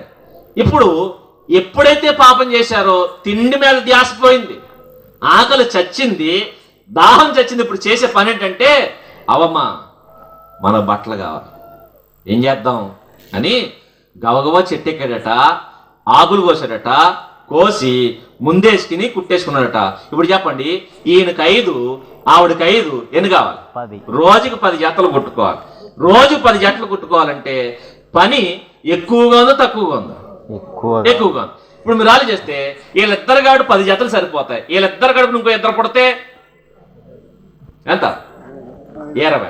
వీళ్ళిద్దరు గడుపును ఇంకో 100 మంది పుడితే ఇక మామూలుగా ఉండదు. ఇక 100 మందికి అన్ని 100కి 500, మనిషికి 5 అంటే చెప్పండి 100 మంది పిల్లలు కడుపును పుడితే చెప్పండి ఎంత, ఎన్ని కొట్టాలి? 500 మంది. ఇప్పుడు చెప్పండి, వీళ్ళు 500 జతలు కొట్టాలంటే ఇలా బతికేమవుతుంది? ఇలా బతుకు. పైగా వీళ్ళ కడుపును పుట్టిన పిల్లలకు 500 జతలు కొట్టాలంటే ఆకులు కోస్తే ఎన్ని చెట్లు కావాలి? చెట్లు కొన్న ఆకులన్నీ కోసి ఇలా కుట్టేస్తే, ఇలా కుట్టేసుకుంటే ఆకులు లేకపోతే చెట్లు ఏమవుతాయి? ఇప్పుడు అంజూరపు ఆకుల దగ్గరికి వెళ్ళాడు. అంజూరపు ఆకుల దగ్గరికి ఎందుకు వెళ్ళాడంటే ఆకులు పెద్దగా ఉంటాయి కాబట్టి 10 ఆకులు అయితే ఒక వస్త్రం అయిపోద్ది అని చెప్పి అంజూరపు చెట్టు దగ్గరికి వెళ్ళావు. అంజూరపు చెట్టు దగ్గర ఇప్పుడు అంజూరపు చెట్లను ఒక రోజులో లేపేశారు. ఉన్న చెట్లన్నీ అయిపోతే నెక్స్ట్ ఎక్కడికి వెళ్ళాలి? మామిడి చెట్టు దగ్గరికి వెళ్ళాలి. ఇప్పుడు చెప్పండి, అంజూరపు ఆకు పెద్దది, మామిడి ఆకు చిన్నది. ఇప్పుడు ఆకులు ఎక్కువ కావాలా తక్కువ కావాలా? ఎక్కువ కావాలి. ఎక్కువ కావాలా? పని పెరుగుద్దా తగ్గుద్దా? పెరుగుతుంది. ఇప్పుడు ఈ 500 మందికి, ఈ 100 మందికి 500 జతలు కావాలంటే మామిడి చెట్లు ఎన్ని రోజులు వస్తాయి? అంజూరపు చెట్లు ఒక రోజులు అయిపోతే, మామిడి చెట్లు ఒక రోజులు అయిపోతాయి. అన్ని చెట్లు అయిపోతే నెక్స్ట్ ఏంటి? యాప చెట్టు దగ్గరికి వెళ్ళాలి. యాప చెట్టు దగ్గరికి వెళ్తే యాప ఆకులు ఎన్ని కావాలి? చాలా కావాలి. ఎన్ని కావాలి? ఇప్పుడు చెప్పండి, ఆకు సైజు తగ్గిందంటే, ఆకు సైజు తగ్గితే ఏమవుతుంది? పని పెరుగుతుంది, వర్క్ పెద్ద. ఇప్పుడు యాపాకులు కూడా అయిపోయినాయి. నెక్స్ట్ ఎక్కడికి వెళ్ళాలి? చింత చెట్టు దగ్గరికి వెళ్ళాలి. ఇప్పుడు చెప్పండి, చింత చెట్టు ఆకులు కోసుకుని కొట్టుకోవడం మొదలెడితే రోజుకి ఎన్ని జతలు కొడతారు? ఒక్క జత కూడా కొట్టారు. ఎన్ని? రోజుకు ఒక జత అవుద్దా? కాదు. ఇలా ఉంటే మనం తెలివితేటలు. ఈ పని ఎవరు మొదలెట్టారు అనుకున్నారు? మన బాబు. ఎవరా బాబు? ఆదాంగా ఇచ్చిన మహిమ తగలేసి ఆ మహిమ బదులట ఏం చుట్టుకుంటున్నాడు? ఆకులు చుట్టుకున్నాడు. ఆకులు చుట్టుకుంటుంటే అది చూసిన దేవుడు పైనుంచి కిందకు వచ్చాడు. పైనుంచి కింద. ఇప్పుడు ఎవరు చెప్పండి, దేవుడు చెట్లు ఎందుకు వేశాడు? ఫ్రూట్స్ కోసం వేశాడు, ఫలాల కోసం. ఇప్పుడు ఆకులన్నీ కోసేసుకుంటే ఫ్రూట్స్ పండుతాయా? పండుతాయి. కాయలు రావాలంటే చెట్టుకే ఉండాలి, ఆకులు. ఆకులన్నీ కోసేస్తే ఏం తింటారు? రేపటి నుంచి గడ్డి తింటావా? గడ్డి తింటావా? నేను ఇచ్చింది ఏంటి, నువ్వు చేసింది ఏంటి అని చెప్పి పైనుంచి కిందకి దిగి వచ్చాడు. వీళ్ళ పిచ్చితనం చూసిన దేవుడు, వీళ్ళ అమాయకత్వం చూసిన దేవుడు, వీళ్ళ చేసిన పనిని చూసి పైనుంచి కిందకు వచ్చాడు. వచ్చి అంటున్నాడు, ఆదామా ఎక్కడున్నావు అని అడిగాడు. ఎక్కడున్నాడు తెలీదా? తెలుసు. ఏం చేశావని అడిగాడు. ఏం చేశాడు తెలీదా? తెలుసు. మరి ఎందుకు అడుగుతున్నాడంటే దేవుడికి తెలిసినా మనల్ని కొన్ని అడుగుతాడు. ఎందుకు అడుగుతాడంటే దానికి నీ నోటి నుంచి సరైన సమాధానం వస్తాదా రాదా అని. ఆ రోజు వాళ్ళు అడిగినప్పుడు, దేవా తప్పు చేశాం, నీవిచ్చిన మహిమను పోగొట్టాం, మేము దారి తప్పామని చెప్పి వెళ్ళి కాళ్ళు అట్టుకోవాల్సిన వేళ్ళలో కాళ్ళు అట్టుకోవాలా. మరేం చేశారు? ఏం చేశావరా అని అడిగితే ఆదాం అన్నాడు, నేనేం చేశాను? నువ్వే చేసావు. ఏం చేసావు? తీసుకొచ్చి ఇచ్చేసావు ఒక దాన్ని. ఈవిడ చేసింది నన్ను అడుగుతావేంటి అన్నాడు. దానికి అర్థం ఏంటంటే అలాంటి దాన్ని తెచ్చావు అని. అలాంటి దాన్ని ఇప్పుడు చెప్పండి, తప్పు చేసి నేను నేరం ఎవరి మీద నెట్టేశాడు? నీదే తప్పు.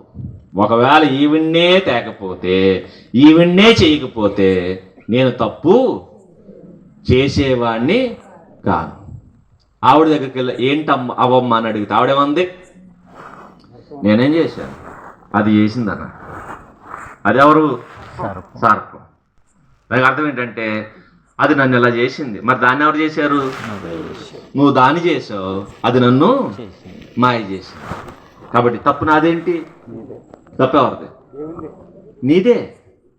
నువ్వే గనక సర్పాన్ని చేయకపోతే చెప్పండి, ఆ సర్పం నన్ను మోసం చేయదు అని అవ్వమంటే ఆదామన్నాడు, నువ్వే గనక అవ్వని చేయకపోతే నేను తప్పు చేయను. వాళ్ళిద్దరు ఎలా అన్నారు? మరి మనమేమన్నాం? మనం వాళ్ళకంటే ముదురున్నాం.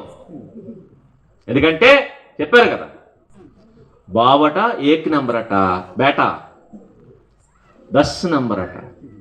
మనం పుత్రులం. అందుకనే వాళ్ళకంటే ముదురులు. వాళ్ళైనా అవ్వని చేయకపోతే అన్నారు, ఆవిడైనా పావుని చేయకపోతే అన్నారు. మరి మనమేమన్నాం? చెట్టు వేయకపోతే అన్నారు. చెట్టు ఎందుకు వేసాడు దేవుడు? చెట్టు వేయకపోతే తప్పు చేయరుగా. కాబట్టి తప్పెవరిది? చెట్టు వేసిన దేవుడు తప్ప తిన్న ఆదాముది కాదు. అంటే మా బాబు చాలా గొప్పోడు, తప్పెవరిది? నీదే అన్నాం. అంటలేదా? పండితులు ఎక్కువైపోయారు. చెట్టు వేసింది ఎందుకు? నువ్వు తినమనా? ఇది ఎలా ఉంటుంది తెలుసా? ఒక ఆవిడ షాప్కి వెళ్ళి చీర కొనుక్కి తెచ్చుకున్న ఆవిడ గట్టిగా ఉందో లేదో చూద్దాం అనుకుందట. ఎలా? ఒక చెంగు ఫ్యాన్కి వేసింది, ఇంకో చెంగు పేక్కి వేసింది, లాగి చూసింది. ఏమవుద్ది? చీర గట్టిగానే ఉందని తెలిసింది, మెడే వీక్గా ఉంది. ఏమైంది? పోయింది. ఇప్పుడు చెప్పండి, డైరెక్ట్గా చీర ఇచ్చుకుని షాప్ దగ్గరికి వెళ్ళామా? ఏమని? ఆవిడ ఎందుకు చచ్చిపోయింది తెలుసా? చెప్పండి. నీ చీర వల్ల చచ్చిపోయిందని చెప్పి షాప్ కూడా మేము కేసేసాం అనుకోండి, ఏం చేస్తాడు? అదే చీరకు మనం ఊరేస్తాడు. ఎందుకు? ఒరే చీర ఎందుకు అమ్మాను నేను? కట్టుకోవడానికి. ఏం చేసింది? తప్పెవరిది? నాదెందుకు అవుద్ది? లేదు, ఆవిడ గట్టిగా ఉందో లేదు చూడడానికి ట్రై చేసిందంటే, గట్టిగా ఉందో లేదు చూడడానికి అలా ట్రై చేయరు. మరి అలా లాగి చూడు, అంతేగాని ఎలా ట్రై చేయకూడదు. కాబట్టి కొన్ని ఉంటాయి. చెట్టు ఎందుకు వేసేటట్టు దానికి రీజన్ ఉంది. చీర ఎందుకంటే కట్టుకోవడానికి, ఉరేసుకోవడానికి కాదు. గమేషన్ ఉంది. ఏం చేయడానికి? తెల్లగా ఉంది కదా, ముఖానికి రాసేసుకున్నారు పౌడర్ లాగా. ఏమవుద్ది? చీమలు కలిసినట్టు అయిపోద్ది ముఖం. ఇప్పుడు చెప్పండి, డైరెక్ట్గా షాపుడి దగ్గరికి వెళ్ళి కేసేస్తారు. నీ వల్లే నా ముఖం ఎలా అయిపోయిందంటే ఏమంటాడు ఆయన? ఒరే చీమలను చంపడానికి ఇచ్చిన దాన్ని నువ్వేం చేసావు? ముఖానికి ఎందుకు రాసేసి వచ్చావు అని అడుగుతాడు. అంటే ఒక్కొక్క దానికి ఒక్కొక్క ప్రాసెస్ ఉంది. పెనాయిల్ తెల్లగా ఉందని చెప్పి ఒక ఆవిడ టీ కాసిందట. చెప్పండి, తాగితే ఏమవుతాడు? చస్తారు. పెనాయిల్ని కిచెన్ లో వాడకూడదు, మరి ఎక్కడ వాడాలి? అక్కడ వాడాల్సిన దాన్ని తీసుకొచ్చి ఎక్కడ వాడింది అంటే, ఎక్కడ వాడాల్సింది అక్కడ వాడాలి. దేనికి వాడాల్సింది దానికి వాడాలి. రివర్స్లో వాడితే ఏమవుతుంది? అలాగే చెట్టు ఎందుకు వేసాడంటే, చెట్టు వేసిన దానికి రీజన్ ఉంది. ఆ చెట్టు ఎందుకు వేసేటప్పుడు చెప్పడానికి అవ్వదు. కాబట్టి చెట్టు సంగతి పక్కనెట్టి బట్టల దగ్గరకు వద్దాం. ఇప్పుడు చెప్పండి, దేవుడు వచ్చి అడిగితే అన్నాడు, తప్పు నాది కాదన్నాడు. అది గమనించిన దేవుడు వీళ్ళ పిచ్చితనాన్ని చూసి ఎన్ని రోజులు కట్టుకుంటావు ఈ ఆకులు? నువ్వు కట్టుకున్న రోజులు ఆకులు ఎన్ని రోజులు వస్తాయి? ఇలా ఎంతకాలం కష్టపడతావు, ఎంతకాలం అని ఆ రోజు ఒరే ఆకులు కాదని చెప్పి చొక్కాయలు కుట్టుకోవడం నేర్పించాడట. చొక్కాయ 3వ అధ్యాయం ఆదికాండం 3వ అధ్యాయం 21వ వచనం. దేవుడైన యెహోవా ఆదాముకును అతని భార్యకును చర్మపు చొక్కాయలను చేయించి వారికి తొడిగించెను. ఏం చేశాడు? చర్మపు చొక్కాయలు చేయించంటే చేసంటే ఆయనే చేశాడు, చేయించంటే వాళ్ళ చేతే చేయించాడు. వాళ్ళ చేత ఇదిగో ఆకులు కాదు, ఎందుకంటే ఈ చర్మం కప్పుకోవడానికి నేను ఇచ్చిన మహిమను పోగొట్టుకున్నావు. కాబట్టి ఈ చర్మానికి ఏమొచ్చింది? సిగ్గు వచ్చింది. ఈ చర్మానికి కలిగిన సిగ్గును కప్పుకోవాలంటే ఈ చర్మం మీదకి ఇంకో చర్మం రావాలి అంటే చర్మము కావాలి. చర్మం ఇప్పుడు చర్మము కావాలంటే ఎక్కడి నుంచి వస్తుంది? ఒక జంతువుని, చర్మము కలిగిన జంతువుని చంపాలి. ఇప్పుడు దేవుడు అన్నాడట, ఈ చర్మాన్ని కలిగిన సిగ్గు నీకు కప్పాలంటే చర్మము కలిగిన జంతువుని తెచ్చుకోమన్నాడు. తెచ్చుకో. ఆ రోజు ఆ జంతువును పట్టుకోమన్నాడు. పట్టుకున్నాడు ఆదాం. పట్టుకున్న తర్వాత దేవుడు అన్నాడు చంపు అన్నాడు.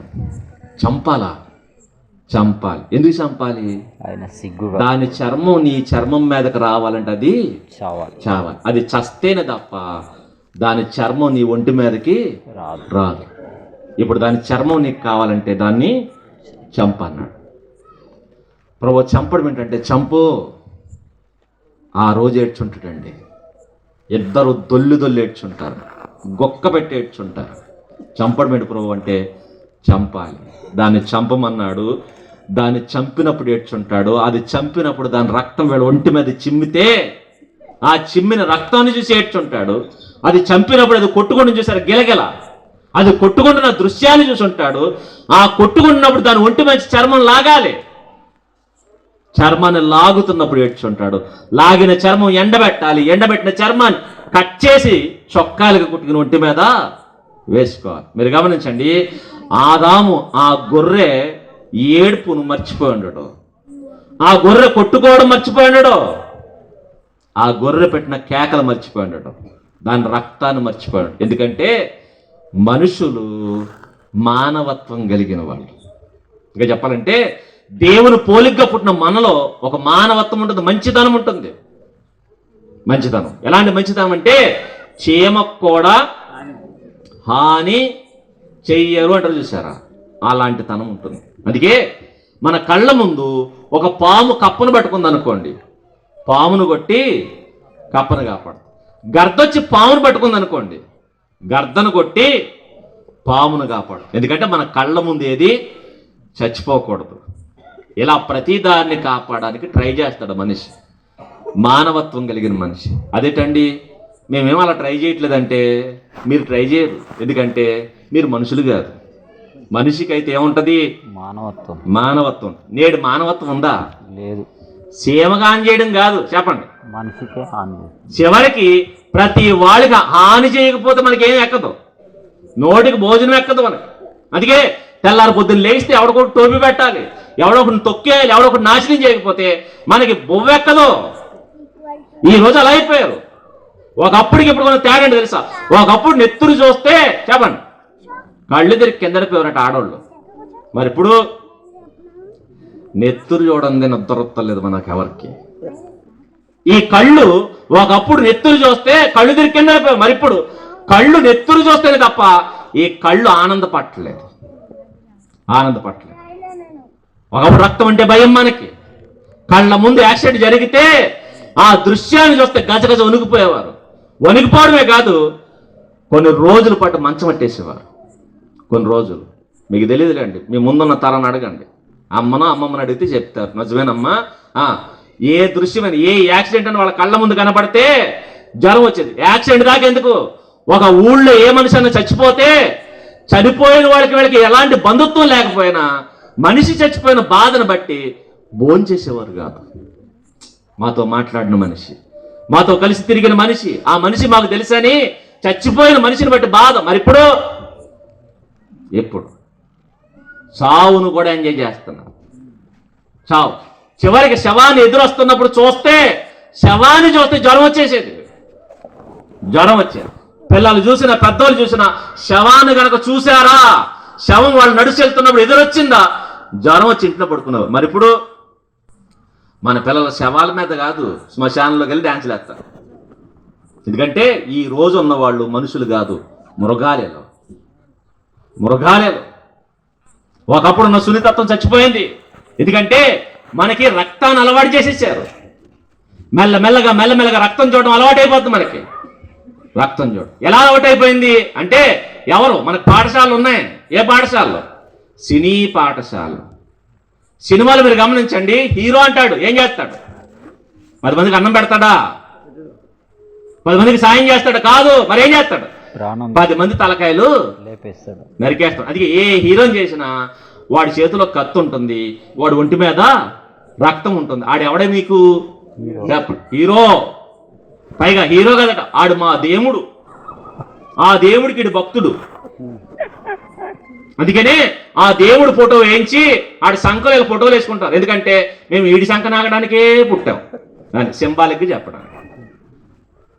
ఆ దేవుడు ఫోటో వేయించి ఆడు కాళ్ళ కింద వేసుకుంటారు ఫోటోలు. ఎందుకంటే మేము ఈడి కాలు ఆగుతాం అని అర్థం. ఆయన చూసి మీరు కూడా మురిసి, మా అబ్బాయే ఎక్కడ? ఆడు సంఖలో ఉన్నది ఎవడనుకున్నారు? ఆ బాబు మా బాబే, మా బాబుకి బ్యానర్ ఎక్కాడు. ఇలాగే మురిసిపోండి. ఏదో రోజు మీ బాబుకి పెద్ద బ్యానర్ వేస్తారు, లేదా మీకే వేస్తారు పెద్ద బ్యానర్. ఎందుకంటే మీరు గమనించండి, ఎవడైతే ఎవడిని ఫాలో అవుతున్నాడో, ఎవడికి అభిమానో వాడినే ఫాలో అవుతాడు. వాడు వేసుకున్నట్టే బట్టలు వేసుకుంటాడు, వాడు దువ్వునట్టే తల దువ్వుతాడు. అలా దూతున్న వీడు వాడు నరుకునట్టు నరుకుతాడా? నరకడా? డ్రెస్ చేసుకున్న వీడు, తల దువ్విన వీడు కత్తటికి నరకడం నేర్చుకుంటాడు. ఎవడు నరికితే ఎవడు ఊరుకుంటాడు. అందుకే ఇంటికి వచ్చి సరాసరి మిమ్మల్ని నరికేస్తాడు, దర్దు అనుకోరు. అప్పుడు మా బాబే అనుకోండి మీరు, మా బాబే. చాలా మంది చూస్తుంటారు, ఈవిడ మాత్రం ప్రార్థనకు వచ్చేసి ముసుగేసుకుని కన్నీళ్లు గార్చి మా బాబు కోసం ఈవిడ ప్రార్థన. కానీ ప్రార్థనకు వచ్చేటప్పుడు ఆడికి మాత్రం 500 ఇచ్చినా, నువ్వు బయటికి వెళ్ళి నువ్వు సినిమా చూసి బిర్యానీ తిని బొబ్బో, నేను అడగలుగుతాను నీ కోసం. నేను మాత్రం ప్రార్థనకి వెళ్ళి నీ కోసం ఏం చేస్తాను? మోకాళ్ళు వేసి కన్నీళ్లు గార్చేస్తాను. నువ్వు మాత్రం వెళ్ళినాను రోడ్డు మీద ఊరకొక్క తిరిగినట్టు తిరిగాను. నేను మాత్రం నీ కోసం ఏం చేస్తాను?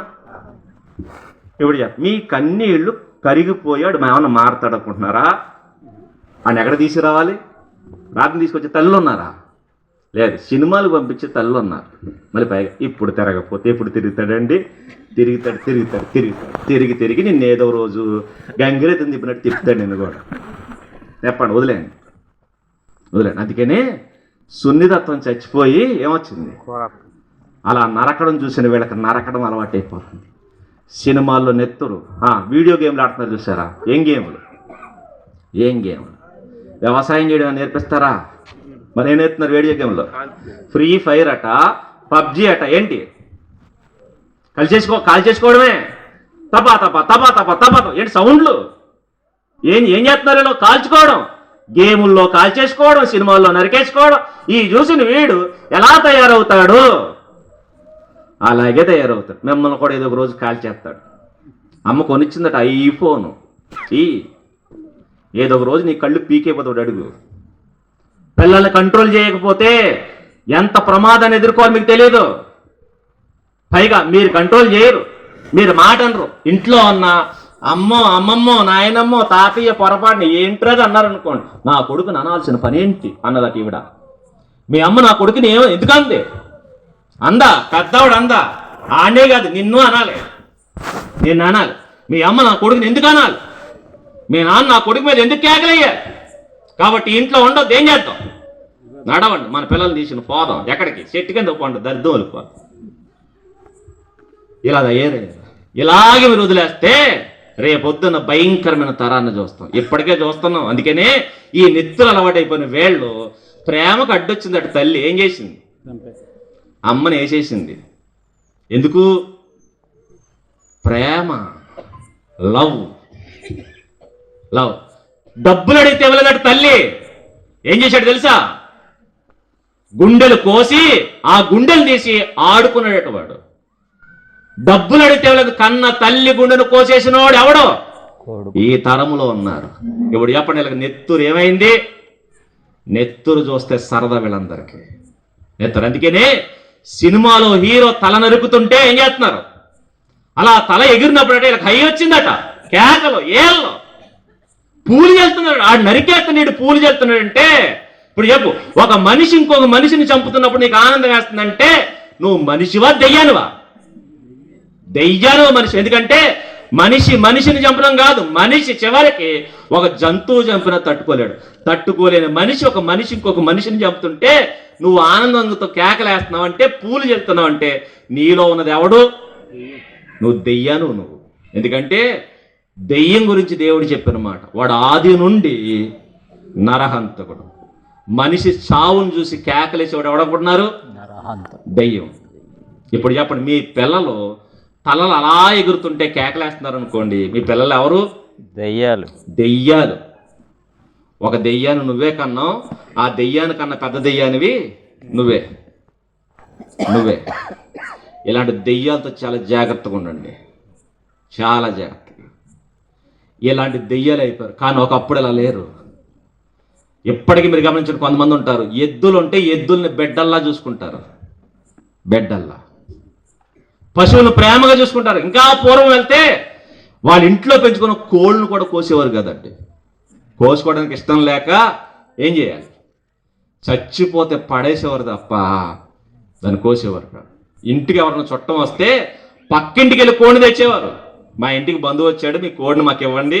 మీ ఇంటికి బంధువు వస్తే మా కోడిని ఇస్తామని చెప్పి అలా మాట్లాడుకుని తెచ్చేవారు. ఒకవేళ లేదు వీళ్ళ కూడా కొయ్యాలనుకుంటే ఎవరికొకరికి ఇచ్చి కొయ్యించేవారు. కొయ్యించి ఆ మాంసం వీళ్ళు తినేవారు కాదు, ఎందుకంటే ఆ కోడి వీళ్ళకి బిడ్డతో సమానం. మరి ఇప్పుడు పచ్చికోడిని తినేస్తారు అందరూ, రక్తం తినేస్తారు అందరూ.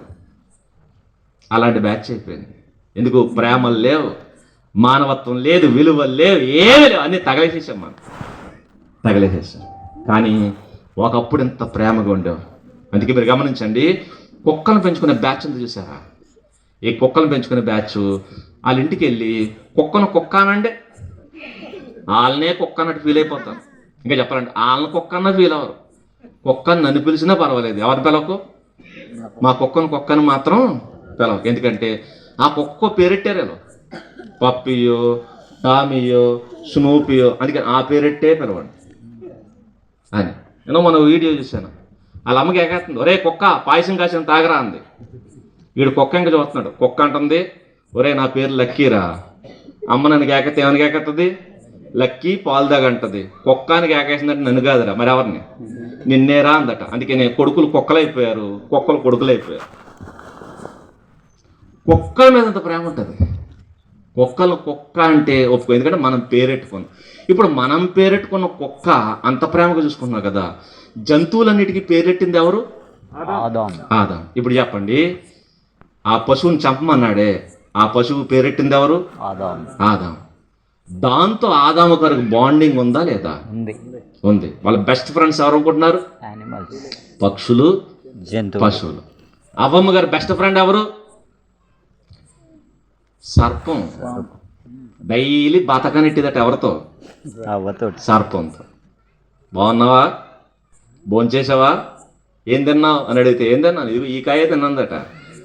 మళ్ళీ పైగా ఈ కాయ మామూలుగా ఉండదు, ఎలా ఉంటుంది టేస్ట్ దగ్గర. డైలీ బతకనిదే. ఇప్పుడు చెప్పండి, పాముతోనే మాట్లాడుతుందంటే మిగిలిన పశువులతో మాట్లాడదా?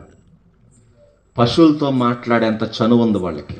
ఇప్పుడు చెప్పండి, వాళ్ళు మాట్లాడే పశువుని ఏం చేయాలి? ఇప్పుడు చంపాలి. అంటే ఒక బిడ్డని చంపుతున్నట్టే దేవుడు అన్నాడు, చంపంటే చంపారు. చంపుతున్నప్పుడు ఏడుస్తుంటే నాకు తెలిసి దొల్లి ఏడ్చుంటారు వాళ్ళ. ఆ దృశ్యం, ఆ నెత్తురు దృశ్యం వాళ్ళకి కొన్ని రోజుల పాటు తిండి ఎక్కువ ఉండదు, కొన్ని రోజుల పాటు నిద్ర పట్టు ఉండదు.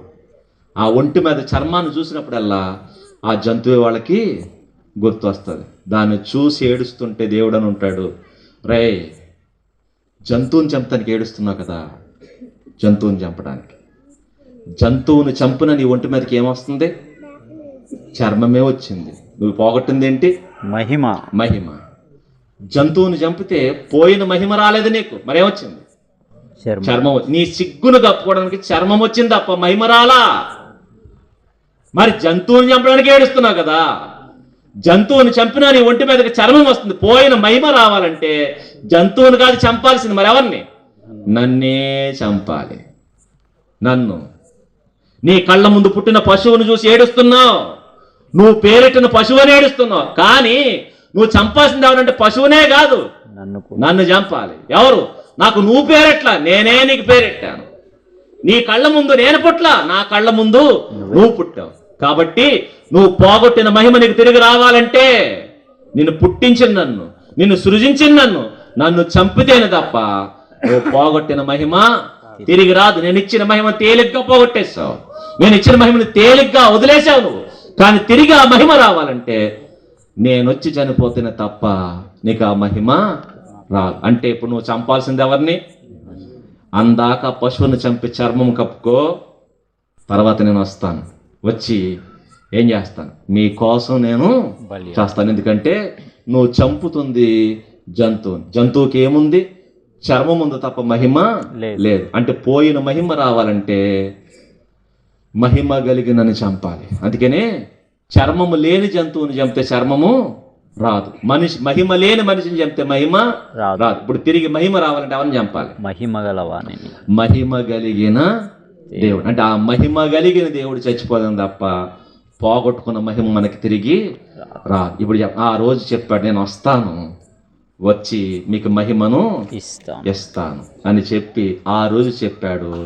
చెప్పినట్టుగానే 2000 సంవత్సరాల క్రితం భూమి మీదకి వచ్చాడు. వచ్చి పుట్టి పుట్టగానే ఏం ధరిస్తున్నాడు? పొత్తిగుడ్డలు. ఎందుకు ధరిస్తున్నాడంటే ఈ బట్టలు మీకు ఎందుకు వచ్చినాయి తెలుసా?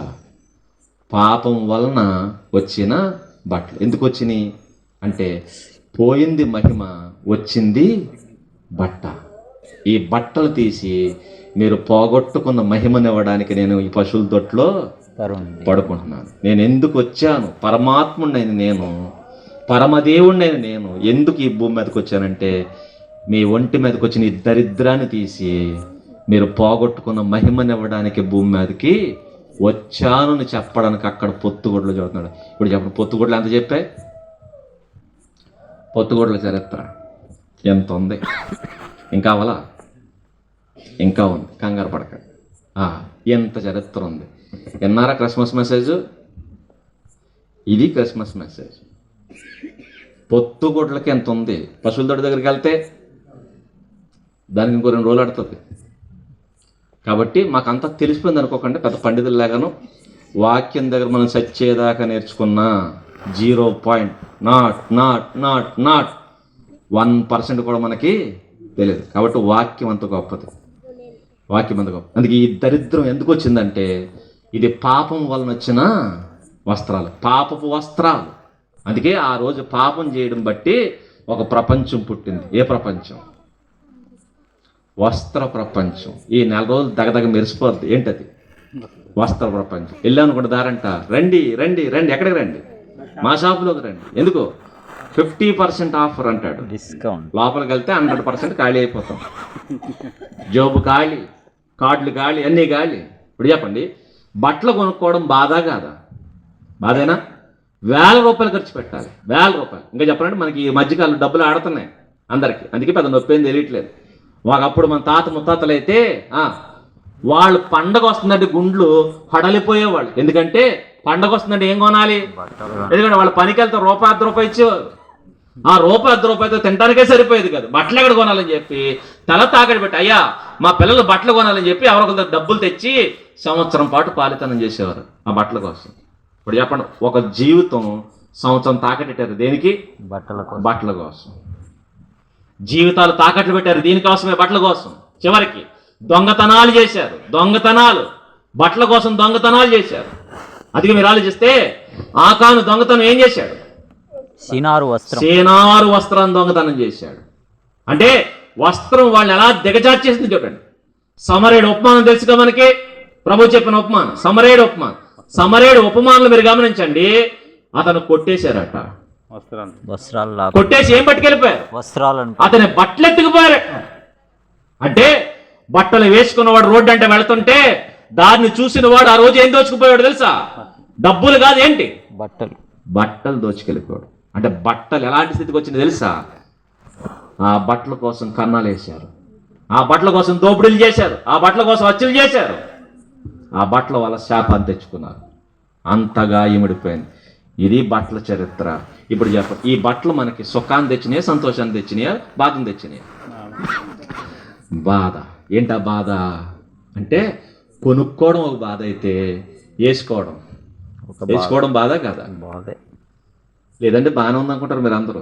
మనకు బాధ ఏంటో కూడా తెలియదు. అదో దరిద్రం. స్పర్శలైనటువంటి మనుషులు అయిపోయాం మనం. ఇప్పుడు చర్మం స్పర్శ చచ్చిపోయింది అనుకోండి, గిల్లేసినా తెలియదు వాళ్ళకి. ఆ టైపులో మనకి మొత్తం లోపల ఉన్న ఆత్మ చచ్చిపోయింది మనకి. అందుకని బాధ ఏదో సుఖమేదో తెలియట్లేదు మనం.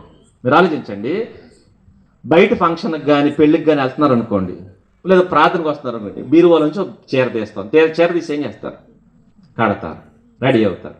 పురుషులైనా అంతే, బీరువాల నుంచి బట్టలు తీస్తారు, కట్టుకుంటారు. పురుషుడు రెడీ అవ్వడానికి గంట అనుకోండి, స్త్రీలు రెడీ అవ్వడానికి 2 గంటలు. ఎందుకంటే జాగ్రత్తగా కట్టి నగలు పెట్టి నీట్గా రెడీ అయ్యి ఫంక్షన్లో 2-3 గంటలు ఉండి ఇంటికి వచ్చేస్తారు.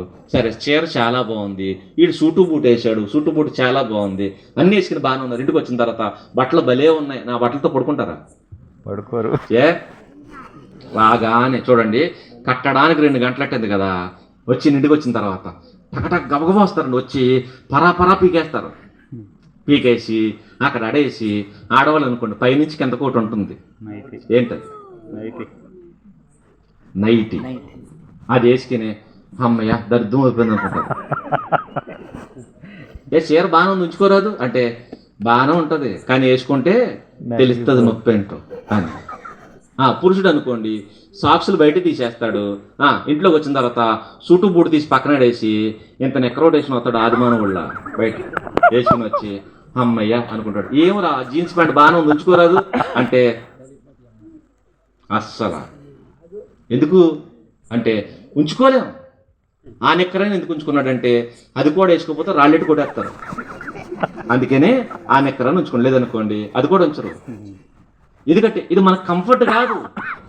ఈ బట్టలు మనల్ని ఏం చేస్తాయి? ఇబ్బంది పడతాయి. అందుకనే పుట్టిన బాబుని మీరు గమనించండి, పుట్టిన తర్వాత ఆడి తల్లి గర్భంలో బంగారంలో ఉండి వచ్చాడు, ఏ బాధ లేకుండా. బయటికి రాగానే ఆ డెత్ పెట్టి టోపీ పెట్టారనుకో ఏం చేస్తారు? ఇలా పీకేసి అక్కడ ఆడదు. ఏంటి దరిద్రం ఎందుకు నాకు? బట్టలు వేసారనుకో ఏం చేస్తారు? ఆ బట్టలను లాగేసుకుంటాడు. ఎందుకు లాగేసుకున్నాడు? ఈ దరిద్రం నాకు తగిలిస్తారు ఎందుకు? ఇది నాకు కంఫర్ట్గా లేదు. అందుకే బట్టలు అనేవి మనకి కంఫర్ట్ కాదు. మరి ఏం కంఫర్ట్ అంటే మహిమ కంఫర్ట్.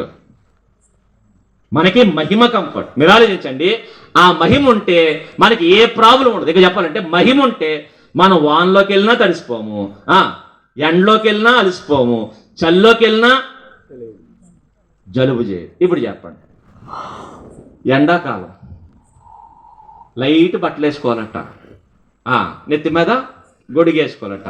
వానాకాలం రైన్ కోట్ వేసుకోవాలట. శీతాకాలం స్వెటర్ వేసుకోవాలి. ఇన్ని వేసుకున్న జబ్బులు వస్తున్నాయా రావట్లేదా? వస్తున్నాయా? వస్తున్నాయి. ఎండలోకి వెళ్ళాం అనుకోండి, లైట్ బట్టలు వేసుకున్నా చెప్పండి ఏ దెబ్బ? ఎండ దెబ్బ, వడదెబ్బ, ఇడ్లీ దెబ్బ అని చెప్తారు. వడదెబ్బ తగిలి ఏమయ్యారు? పోయారు. ఏంటి వడదెబ్బకే పోతావు. కానీ ఆ మహిమ ఉంటే, ఆ మహిమా వస్త్రం ఉంటే ఎండ నిన్నేమీ చేయదు, వాను నిన్నేమీ చేయదు, చలి నిన్నేమీ చేయదు. చివరికి మనకి ఏ రోగం రాదు. ఇప్పుడు చెప్పండి, తింటే ఆయాసం, తినకపోతే నీరసం, మానేస్తే షుగర్లు వస్తున్నాయి, తర్వాత గట్టిగా తింటే బీపీలు వస్తున్నాయి. ఏం బతికిది? కానీ ఆ రోజు దేవుడిచ్చిన మహిమ ఉంటే నీకు రోగం అనేది రాదు. నీకు రోగం అంటే ఆ రోజు పోయిందని తెలుసా? మన చుట్టూ ఉన్న రక్షణ కవచం ఒకటి పోగొట్టేసి దాని బదులు ఏమేసుకున్నాడు? ఇది. ఇంకా చెప్పాలంటే ఆ మహిమా వస్త్రాలతో మనం అగ్నిలోకి వెళ్ళిపోయినా మన అగ్ని కాల్చదు. ఆ మహిమ ఉంటే సూర్యుడి మీదకి వెళ్ళి డాన్స్ చేసి వద్దాం. అలాంటి మహిమ అది. ఆదాము పోగొట్టింది ఇలాంటి మహిమ కాదు. ఎలాంటి మహిమ తెలుసా? ఆ మహిమ ఉంటే సూర్యుడి మీదకి వెళ్ళి వచ్చేది మనం. సూర్యుడి మీద మొన్నే మన ఇండియా నుంచి ఏం పంపించారట? ర్యాకెట్. ఎక్కడికి? దానికి వెళ్ళేస్తున్నారు మన వాళ్ళందరూ. ఘనత ఘనత. ఏంటి ర్యాకెట్ వెళ్ళినందుకే ఘనత అంటున్నావు కదా? అసలు నీ బతికేంటి తెలుసా? నీ బతికేంటి తెలుసా? నీవు గనక ఆ మహిమా వస్త్రాలు ఉంటే ఒక రోజు చంద్రుడి మీదకి, తర్వాత ఈరోజు బీచ్కి వెళ్తున్నాము, పార్క్కి వెళ్తున్నాము, అలా కాదు. మన టూర్ ఎక్కడికి ఉన్నారు, ఒక రోజు నక్షత్ర మండలంలోకి వెళ్దాం. ఇంకా చెప్పాలంటే ఈరోజు అన్నగారు మీటింగ్ పెట్టారు. ఈ మీటింగ్ ఎక్కడ కాదు, ఎక్కడ ఎడదాం? నక్షత్ర మండలాలు పాల పొందలు ఎడదు. ఎందుకంటే మీరందరూ వచ్చేయండి ఎక్కడికి. అలాంటిది పోగొట్టేశాడు.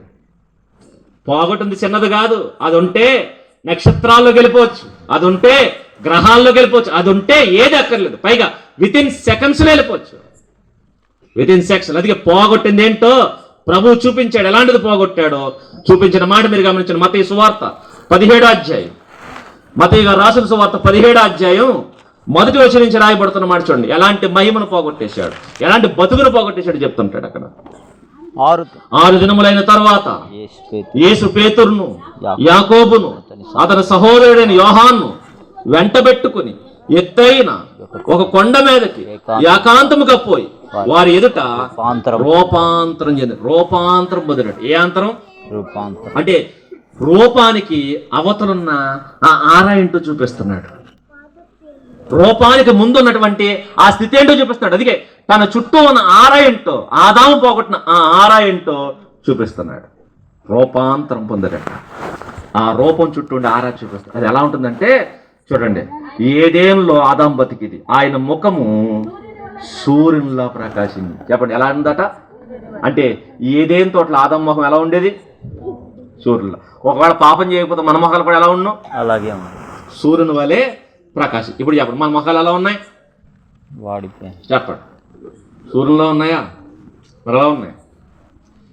గోడ కొట్టిన పిడకల్లా అయిపోయినాయి. ఎందుకు అయిపోయినాయి? నాన్నగారు తగలేశారు. ఎవరు? ఆదాము తగలేసిన బతికేది. అందుకనే పోయిన ఆ సూర్యుని లాంటి ఆ ముఖాన్ని తెచ్చుకోవడానికి ఏం రాస్తున్నాం? ఎవడో చెప్పాడంటే 7 వారాలు రాస్తే ఏమవుతారు? తెల్లగా అయిపోయామా?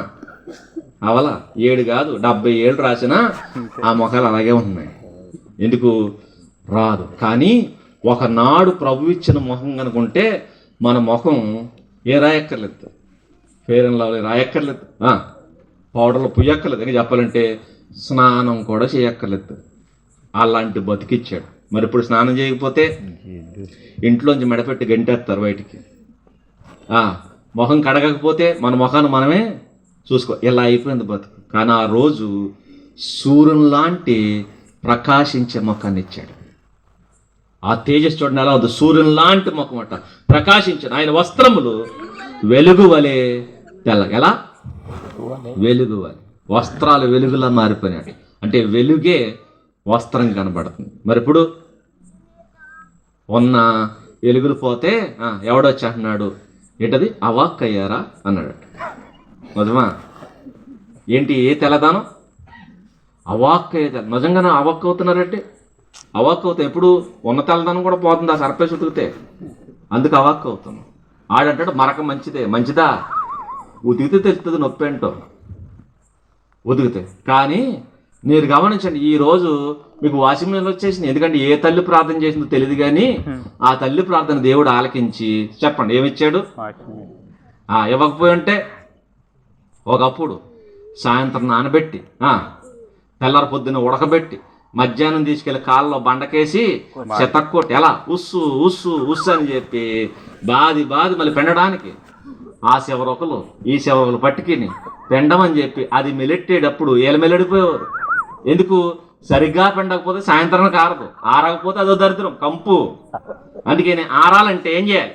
పెండండి పెండండి పెండండి అని చెప్పి తెగ మెలడిపోయేవారు. మెలడిపోయి పిండి ఆరేయడం ఎక్కడ? ఏ గ్రౌండ్లో ఆరేసారనుకోండి, ఏ గేదెని వచ్చి తొక్కెళ్ళిపోతే మరలా తొక్కేసిందని మరలా నానబెట్టిందని మరలా ఉడకబెట్టిందని మరలా కొట్టి ఇన్ని బాధలు పడి ఉతికి ఆరబెట్టి నీటిని మరలా మడతెట్టి నీటిని ఇస్త్రీ చేసి నీటిని బీరువాలో పెట్టి నీటిని చెమ్మట్లు కొట్టకుండా కలరా ఉండలో కొట్టి మరలా కొట్టిన బట్టలు మేదేసుకుని మరలా కంపు రాకుండా పైనుంచి కిందకి సెంటు కొట్టి ఈయన దరిద్రాలు ఎక్కడి నుంచి వచ్చినా కొన్నారు? ఎక్కడ చేసిన తప్పును బట్టి ఇది పోగొట్టారు. ఏది? సూర్యునిలా ప్రకాశించే ముఖాన్ని పోగొట్టారు, వెలుగు లాంటి వస్త్రాలు పోగొట్టారు. పోగొట్టి ఏమి తెచ్చారు?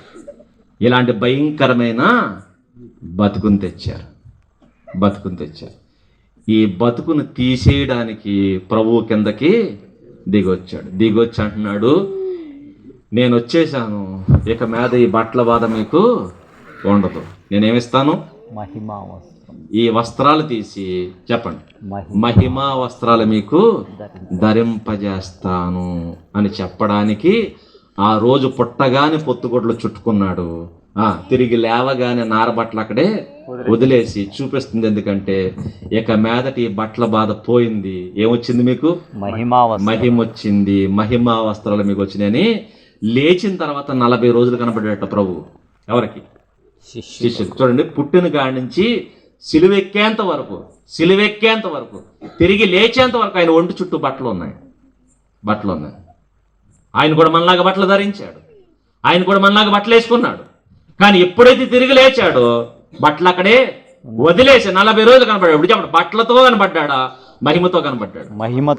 మహిమతో. ఎందుకు? ఇక బట్టల అవస్థ మీకు పోయింది. ఏమొచ్చింది?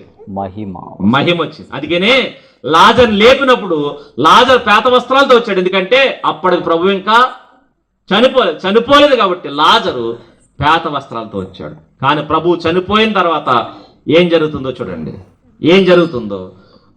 మత్తయి గారు రాసిన సువార్త 27వ అధ్యాయం ముగించేసుకుందాం. మత్తయి గారు రాసిన సువార్త 27వ అధ్యాయం 50వ వచనం. మత్తయి గారు రాసిన సువార్త 27వ అధ్యాయం 50వ వచనం. యేసు మరలా బిగ్గరగా కేక వేసి ప్రాణం విడిచెను. అప్పుడు దేవాలయపు తెర పైనుండి కిందకు అడ్డంగా రెండుగా చిరిగిపోయిందట. మీరు గమనించండి, దేవాలయపు తెర చిరిగిపోయింది. ఎందుకు చిరిగిపోయింది అంటే అప్పటి వరకు దేవునికి మనకి మధ్య ఏముంది? ఒక అడ్డు తెర ఉంది. ఎందుకు? దేవుడు నాకు దగ్గరకు రాకూడదు, మీరు అంటరాని వాళ్ళని దూరంగా పెట్టలా. ఎందుకంటే ఒకప్పుడు మీరు గమనించండి, మీరు అంటరాని వాళ్ళని కొన్ని తెగలు ఏం చేసినట్ట, కొంతమందిని దూరంగా పెట్టినట్టు. అలా దేవుడు మళ్ళీ పెట్టలా. ఒరే మీరు దూరంగా ఉండాలి, నేను దేవుణ్ణి, మీరు మనుషులు నా దగ్గర రాకూడదు, మీరు మిమ్మల్ని ముట్టుకుంటే నేను ఏమైపోతాను? అపవిత్రుని అయిపోతాను. కాబట్టి దూరంగా ఉండాలి. ఆయనకి మనకి మధ్య అడ్డతెరలు కట్టలేదు. ఎందుకు కట్టాడంటే ఆయన తేజోమయుడు, మనం ఎవరు? మనం తేజస్సు లేని వాళ్ళు. మీ నాన్న తేజస్సు పోగొట్టేశాడు, ఇప్పుడు తేజోహీనులు అయిపోయారు. తేజోహీనులైన మీరు తేజోమయుడు నా దగ్గరకు వస్తే ఏమైపోతారు? మాడి మసి అయిపోతారు. కాబట్టి ఆయన దగ్గరికి మనం వెళ్ళినా మన దగ్గరికి ఆయన వచ్చి ఏమైపోతాం? మనం మాడిపోతామని చెప్పి ఆయనకి మనకి మధ్య ఏం పెట్టాడు? ఒక అడ్డ తెర పెట్టాడు. ఎందుకంటే నువ్వు అవతలుండు, నేను అవతలు ఉంటాను. ఎందుకంటే నాకు నువ్వు దూరంగా ఉండడం ఏమవుద్ది? నీకు క్షేమం. ఎందుకంటే నువ్వు కాలి బూడిద అవ్వకూడదంటే నాకు దూరంగా నీవు ఉండాలి. ఎందుకంటే మరలా మిమ్మల్ని నా మహిమలోనికి మార్చిన తర్వాత నాకు మీకు మధ్య ఉన్న అడ్డతెరని ఏం చేస్తాను? తీసేస్తాను. మీరు కూడా తేజోమయులైన తర్వాత, మీకు కూడా మహిమనిచ్చిన తర్వాత, ఎందుకంటే ఆదాము పోగొట్టిన, మీ తండ్రి పోగొట్టిన మహిమను మరలా మీకు తిరిగి ఇచ్చిన తర్వాత ఈ అడ్డతెర తీసేస్తాను. అందాక ఏం కడుతున్నాను? అడ్డతెర కడుతున్నాను. ఎందుకంటే అడ్డతెర అవతల మీరు ఉండండి, అడ్డతెర అవతల నేను ఉంటాను. ఏం చెయ్యాలో నేను అవతల నుంచి చెప్తాను. నా తేజస్సు, నా మహిమ మీకు తగిలి నాశనం అవ్వకుండా నేనే మీకు కొంచెం దూరంగా ఉంటానని చెప్పి అడ్డతెర కట్టిన దేవుడు ఎప్పుడైతే ప్రభువు చనిపోయాడో అడ్డతెర తీసేస్తున్నాడట. ఎందుకు తీసేస్తున్నాడంటే ఇక మీకు నాకు మధ్య ఉన్న అడ్డుగోడలు పోయినాయి. ఇప్పుడు మీరు తేజోమయులు అయిపోతున్నారు, నేను తేజోమయుని. ఎందుకంటే ఇప్పుడు నా దగ్గరికి మీరు వచ్చినా, మీ దగ్గరికి నేను వచ్చినా ఏ హాని మీకు జరగదు. కాబట్టి అని చెప్పి ఆ రోజు తెర చింపేశాడట. తెర చింపేసిన తర్వాత ఏం చేస్తుంది చూడండి. ఆయన ప్రాణం విడిచాడు, తెర చినిగిపోయింది, భూమి వణికింది, బండలు బద్దలాయాయి, సమాధులు తెరవబడ్డాయి. నిద్రించిన అనేక మంది పరిశుద్ధుల శరీరములు లేచెను. వారు సమాధుల నుండి బయటకు వచ్చి ఆయన లేచిన తర్వాత పరిశుద్ధ పట్టణంలోకి వచ్చి అనేకులకు కనబడ. ఇప్పుడు చెప్పండి, లాజరు ఎలా వచ్చాడు? ప్రేత వస్త్రాలు. ఎలా వచ్చారు? మహిమా వస్త్రాలతో వచ్చాడు. లాజరు ఎందుకు ప్రేత వస్త్రాలతో వచ్చాడంటే అప్పటికి ప్రభు ఇంకా చనిపోలేదు. కానీ ఎప్పుడైతే ప్రభు చనిపోయాడో, చనిపోయిన తర్వాత అందరూ మహిమా వస్త్రాలు ధరించుకుని కనబడ్డారు. వీళ్ళు వచ్చి యెరూషలేములో తమ బంధువులు కనబడ్డారు. ఎలా? పేత వస్త్రాలతోనూ మహిమతోనే. అంటే ప్రభు మరణించడం వల్ల మనకేమొచ్చింది? మహిమ. పోగొట్టిన మహిమ ఇవ్వడానికి ఎవరి దిగి రావాలి? పైనుండి దేవుడే దిగి రావాలి. ఎందుకు దిగి రావాలంటే చర్మము కలిగిన జంతువు చచ్చిపోతే ఒంటి మీదకి చర్మం వచ్చింది. మహిమ కలిగిన దేవుడు చచ్చిపోతేనే తప్ప మన ఒంటి మీదకి ఏం రాదు.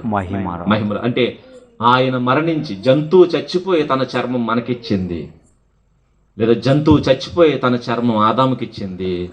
ప్రభువు మరణించి తన మహిమ మనందరికీ ఇచ్చాడు. ఇప్పుడు చెప్పండి, మహిమ కావాలంటే ఎవరు చనిపోవాలి? ప్రభు. మహనీయుడు చనిపోతేనే తప్ప, మహిమ కలిగిన దేవుడు చచ్చిపోతేనే తప్ప మన ఒంటి మీదకి మహిమ రాదు. ఇప్పుడు చెప్పండి, ఈ మహిమ మనిషి అన్నవాడు ఎవడన్నా ఇవ్వగలడా? ఇవ్వలేడు. కాబట్టి దేవాది దేవుడు పైనుండి కిందకి దిగి వచ్చాడు. ఇప్పుడు చెప్పండి, ఈ దేవుడు మనకు కావాలా వద్దా? కావాలి. మాకు అక్కర్లేదండి అంటే బట్టలు క్రైస్తవులకి కాదు, అందరికి కావాలా? అందరికి కావాలి. ఇప్పుడు చెప్పండి, బట్టల బాధ అందరికి వచ్చినాయి, క్రైస్తవులకు వచ్చినాయి? అందరికి వచ్చినట్టు అర్థం ఏంటి? అందరు బాబు ఎవరు? ఆదాము. అందరు బాబు ఆదామే. అందరికి తండ్రి ఒక్కడే. ఆ ఒక్కడు చేసిన తప్పు వల్ల కులమత భేదం ఈ రోజు ఉందేమో, ఒకనాడు ఆదాము చేసిన తప్పు వల్ల అందరూ ఒంటి మీదకి ఏమొచ్చినాయి? వస్త్రాలు వచ్చినాయి. ఈ వస్త్రాల బాధ తప్పాలి అంటే, ఈ వస్త్రాల బాధ పోయి నీకు మహిమా వస్త్రాలు కావాలి అంటే ఎవరవ్వాలి? యేసు తప్ప ఇంకో దిక్కెవడికి లేదు. మాకొద్దు, ఈ బట్టలే బాగున్నాయంటే God bless you, God bless you. అలాగే ఉండు. బలవంతం ఏం లేదు. క్రైస్తవులు ఇబ్బంది పెడుతున్నారండి, ఎవడో పెట్టడు, అస్సలు పెట్టడు. నాకు ఈ బట్టలు చాలంటే గాడ్ బ్లెస్ యూ. ఈ బట్టలను ఎప్పుడు దాకా ఉంటాయి తెలుసా? చచ్చేదాకా ఉంచుతారు. చచ్చిన తర్వాత పరపరా పీకేసి నీకోటి చుడతారు పైనుంచి కింద దాకా. ఏంటది? మంచి పట్టు వస్త్రం అనుకునేవు కాదు, ఒక పేత వస్త్రం తీసుకొచ్చి చుట్టేసి తీసుకెళ్ళి అయితే సమాధిలో పెడతారు, లేదా కాల్చి బూడిచ్చేస్తారు. మరి నీ బట్టలు ఏం చేస్తారంటే, బాగుంటే ఎలా పని చేసుకుంటారు, బాగాలేదనుకోండి దానకర్ణులు అయిపోతారు. దారంట పోయేడు కేకేసి ఇచ్చేస్తారు. ఇక్కడతో అయిపోతుంది. కానీ ఈ మహిమ వస్త్రాలు లేకపోతే లాస్ ఏంటంటే, మహిమా వస్త్రాలు ఉంటే పైకి వెళ్తాం, మహిమా వస్త్రాలు లేకపోతే కిందకి వెళ్తాం. ఈ బట్టలు ఎక్కడ మాత్రమే పనిచేస్తాయి. భూమి మీద బతకడానికి ఈ బట్టలు పనిచేస్తాయి. భూమిని దాటి పైకి వెళ్ళామో ఈ బట్టలు పనిచేయవు. ఫర్ ఎగ్జాంపుల్, స్పేస్లోకి వెళ్ళాం అనుకోండి, స్పేస్లోకి బట్టలు వేసుకెళ్తే పనిచేస్తుందా? ఏ వేసుకెళ్ళాలి? స్పేస్ సూట్ వేసుకోవాలి. అందుకని ఈ బట్టలతో వెళ్ళరు వాళ్ళు. వాళ్ళకి ప్రత్యేకంగా సూట్ రెడీ చేసుకున్నారు. ఎందుకంటే మేము స్పేస్లోకి వెళ్ళాలంటే ఏముండాలి? మాకు ఒక సూట్ ఉండాలి. మనం వెళ్ళేది స్పేస్లోకి అది చచ్చిపోయిన తర్వాత ఎక్కడికి? స్పేస్ను దాటి, నక్షత్రాలు దాటి, ఆకాశము దాటి, మహాకాశము దాటి పైనున్న దేవుని దగ్గరికి మనం వెళ్ళాలంటే ఈ బట్టలు కాదు కదా, స్పేస్ సూట్ కూడా పనిచేయదు. మరేం కావాలి? స్పేస్ సూట్ కూడా స్పేస్ వరకే పనిచేస్తుంది. స్పేస్ దాటారా సూట్ కూడా ముక్కలు అయిపోద్ది. కానీ ఇవన్నీ దాటి వెళ్ళాలంటే ఏది పనిచేయదు. మరేం కావాలి? మహిమ కావాలి. అందుకనే మహిమ కలిగిన వాడు పైకి వెళ్తాడు, మహిమ లేనివాడు కిందకి వెళ్తాడు. కిందకి వెళ్ళడానికి ఏ బట్టలు అక్కర్లేదు. చెప్పండి, ఈ బట్టలు కూడా అక్కర్లేదు. ఈ బట్టలు కూడా ఈ భూమి మీద తిరగాలంటే ఈ బట్టలు ఉండాలి. ఈ బట్టలు ఈ భూమి మీద తిరగచ్చు. మహిమ ఉంటే పరలోకం వెళ్ళొచ్చు. ఈ బట్టలు లేకపోయినా, మహిమ లేకపోయినా ఒక చోటకి వెళ్ళొచ్చు. ఎక్కడికి? నరకం, పాతాళం. పోను అక్కడికి పోతామంటే గాడ్ బ్లెస్ యూ, వెళ్ళండి. కానీ అది ఎలా ఉంటుందో తెలుసా? అగ్ని ఆరదు, పురుగు సావదు. అగ్ని ఆరదు, పురుగు చావదు. అక్కడ వెళితే తినడానికి తిండి కాదు, తాగడానికి నీరు కాదు, వేసుకోవడానికి బట్ట కాదు, కనీసం కాలు పెట్టడానికి చోటు కూడా ఉండదు. అక్కడ అంత ఇరుగ్గా ఉంటుంది, అంత ఇరుగ్గా. ఒక ఇరుకైన చోటు, అగ్ని గోళం లాంటి మంటలు, నేను కాల్చేసే మంటలు, తినడానికి తిండి లేక, తాగడానికి నీటి చుక్క లేక భయంకరమైన బతకాలి. భయంకరమైన బతుకు. ఆ బతుకుని తప్పించుకుని పైకి వెళ్ళాలి అంటే నీకు కావాల్సింది అంటే మహిమ. మహిమ ఉంటే పైకి వెళ్తాం, మహిమ లేకపోతే కిందకి వెళ్తాం. ఆ మహిమనివ్వడానికి దేవుడు దిగి రావాల్సి వచ్చింది. ఆ దేవుడు నీకు అర్థమైతే ఆ మహిమ నీకు ఇవ్వడానికి వచ్చాడు, ఇవ్వడానికి. కాబట్టి ఇది తీసుకోండి, నాతో కలిసి మీరు ఉందురుగాని, నాతో కలిసి మీరు ఉందురుగాని. మరి ఈ మహిమ మనకు కావాలంటే మనం పని చేయాలి. ఎందుకంటే దేవదూత చెప్పింది, దావీదు పట్టణమందు నేడు రక్షకుడు మీ కొరకు పుట్టాడు. ఈయన ప్రభువైన క్రీస్తు. చూడండి, దావీదు పట్టణమందు నేడు రక్షకుడు మీ కొరకు పుట్టి ఉన్నాడు. ఇప్పుడు చెప్పండి, దేని నుంచి రక్షిస్తాడు అంటే చాలా వాటి నుంచి రక్షిస్తాడు. అన్నీ చెప్పలేకపోయినా ఒకటి చెప్పండి, ఏంటంటే ఈ పాప వస్త్రాలను తీసివేసి మహిమా వస్త్రాలు ఇస్తాడు. మహిమా వస్త్రాలు ఇచ్చి మమ్మల్ని పరలోకం తీసుకెళ్తాడు. ఈ పనికి మాలిన పాపపు వస్త్రాలు, ఈ పనికి మాలిన మలినమైపోయిన ఈ మలిన వస్త్రాలు తీసి మాకు మహిమా వస్త్రాలు ఇవ్వడానికి కిందకి దిగి వచ్చాడు. కాబట్టి ఈ వస్త్రాల నుంచి మమ్మల్ని రక్షించడానికి దావీదు పట్టణం ముందు రక్షకుడు మా కొరకు పుట్టాడు అని చెప్పండి. సరే, మరి రక్షణ ఎవరికి వస్తుంది? అందరికి వచ్చేస్తుందంటే కండిషన్ ఉంది. ఏంటదంటే నమ్మి బాప్తిస్మం పొందిన వాడికి రక్షణ వస్తుంది. అందుకే నమ్మి బాప్తిస్మము పొందండి, పొందితే మీరు రక్షింపబడతారు. ఎందుకంటే బాప్తిసాన్ని రక్షణ వస్త్రం అన్నాడు, రక్షణ వస్త్రం. అందుకనే రక్షణ వస్త్రం అనేది టోకెన్ లాంటిది, టోకెన్ లాంటిది. రక్షణ వస్త్రము కలిగిన వాడికి మహిమా వస్త్రం వస్తుంది. ఈ రక్షణ వస్త్రం ఉంటే పైనుంచి ప్రభు ఏమిస్తాడు అంటే రక్షణ వస్త్రం లేకపోతే మహిమ వస్త్రం లేదు. అందుకనే టోకెన్ ఉన్నవాడికి రేషన్ కార్డు ఉంటే ఏమిస్తారు? బియ్యం ఇస్తారు. రేషన్ కావాలంటే కార్డు ఉండాలి. మహిమా వస్త్రం కావాలంటే రక్షణ వస్త్రం నీ దగ్గర ఉండాలి. నీ దగ్గర ఎవడో బట్టలు లేకుండా వచ్చేసాడట. ఏ బట్టలు అంటే మామూలు బట్టలు వేసుకోలేదంటే వేసుకున్నాడు వాడు. కానీ ప్రభు అన్నాడు, స్నేహితుడా పెండ్లు వస్త్రం ఏది అని అడిగాడు. పెండ్లు వస్త్రం ఏది అని అడిగితే వాడట సిగ్గుతో తలదించుకున్నాడట. అప్పుడు అన్నాడు, వీడిని వెలుపట చీకట్లోనికి తోసేయండి. కాబట్టి రక్షణ చాలా ప్రాముఖ్యమైనది. రక్షణ వస్త్రం కలిగిన వాడికి ఏమిస్తాడు? మహిమా వస్త్రం ఇస్తాడు. మహిమా వస్త్రం కావాలంటే ఏం పొందాలి? ఇప్పుడు చెప్పండి, ఎవరికి రక్షణ వస్త్రం ఉంది అంటే ఎవరు బాప్తిసం తీసుకున్నారో ఓసారి మీ గోల్డెన్ హ్యాండ్స్, మీ బంగారు హస్తాలు ఒకసారి కొన్ని లేచాయి, కొన్ని లేగలేదు. లేవలేదంటే అర్థం ఏంటంటే వాళ్ళకి ఇంకా రక్షణ వస్త్రం లేదు. రక్షణ వస్త్రం లేదంటే నువ్వు కోల్పోయేదని తెలుసా? మహిమా వస్త్రం నీకు రాదు. కాబట్టి అది కావాలి అనుకుంటే ఖచ్చితంగా ఆ మహిమా వస్త్రం నీకు అవసరం అనుకుంటే ఈ రోజే రక్షణ వస్త్రం ధరించు. ఎక్కడిస్తారు దీన్ని అంటే మీరు కంగారు పడవలసిన అవసరం లేదు. దేవుడు తన సేవకును ప్రతి చోట నిలబెట్టాడు. కాబట్టి మీ దగ్గరలో ఉన్న మీ సేవకును దర్శించండి. రిజిస్ట్రేషన్ ఫీజు ఏమైనా ఉందా? లేదు. డబ్బులు ఏమైనా అడుగుతారా? లేదు. అస్సలు అడగరు. ఫ్రీగా ఉచితంగా ఇచ్చే రక్షణ వస్త్రం పొందండి. పొంది దేవుడిచ్చే మహిమా వస్త్రాన్ని తీసుకోండి.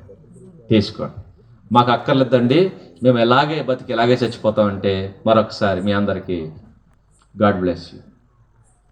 అంతకుమించి మేము చేసేదేమీ లేదు. ఎందుకంటే ఒకవేళ లేదు మేము మారుతామంటే ఇప్పటికి మీకు డోర్ ఓపెన్ చేసే ఉంది. పరుగును రండి, ప్రభు పాదాలు పట్టుకోండి. పట్టుకుని ఆయన ఇచ్చే ఆ మహిమా వస్త్రాన్ని పొందుకోండి. దేవుడు మీ అందరినీ దీవించునుగాక. ఆమేన్.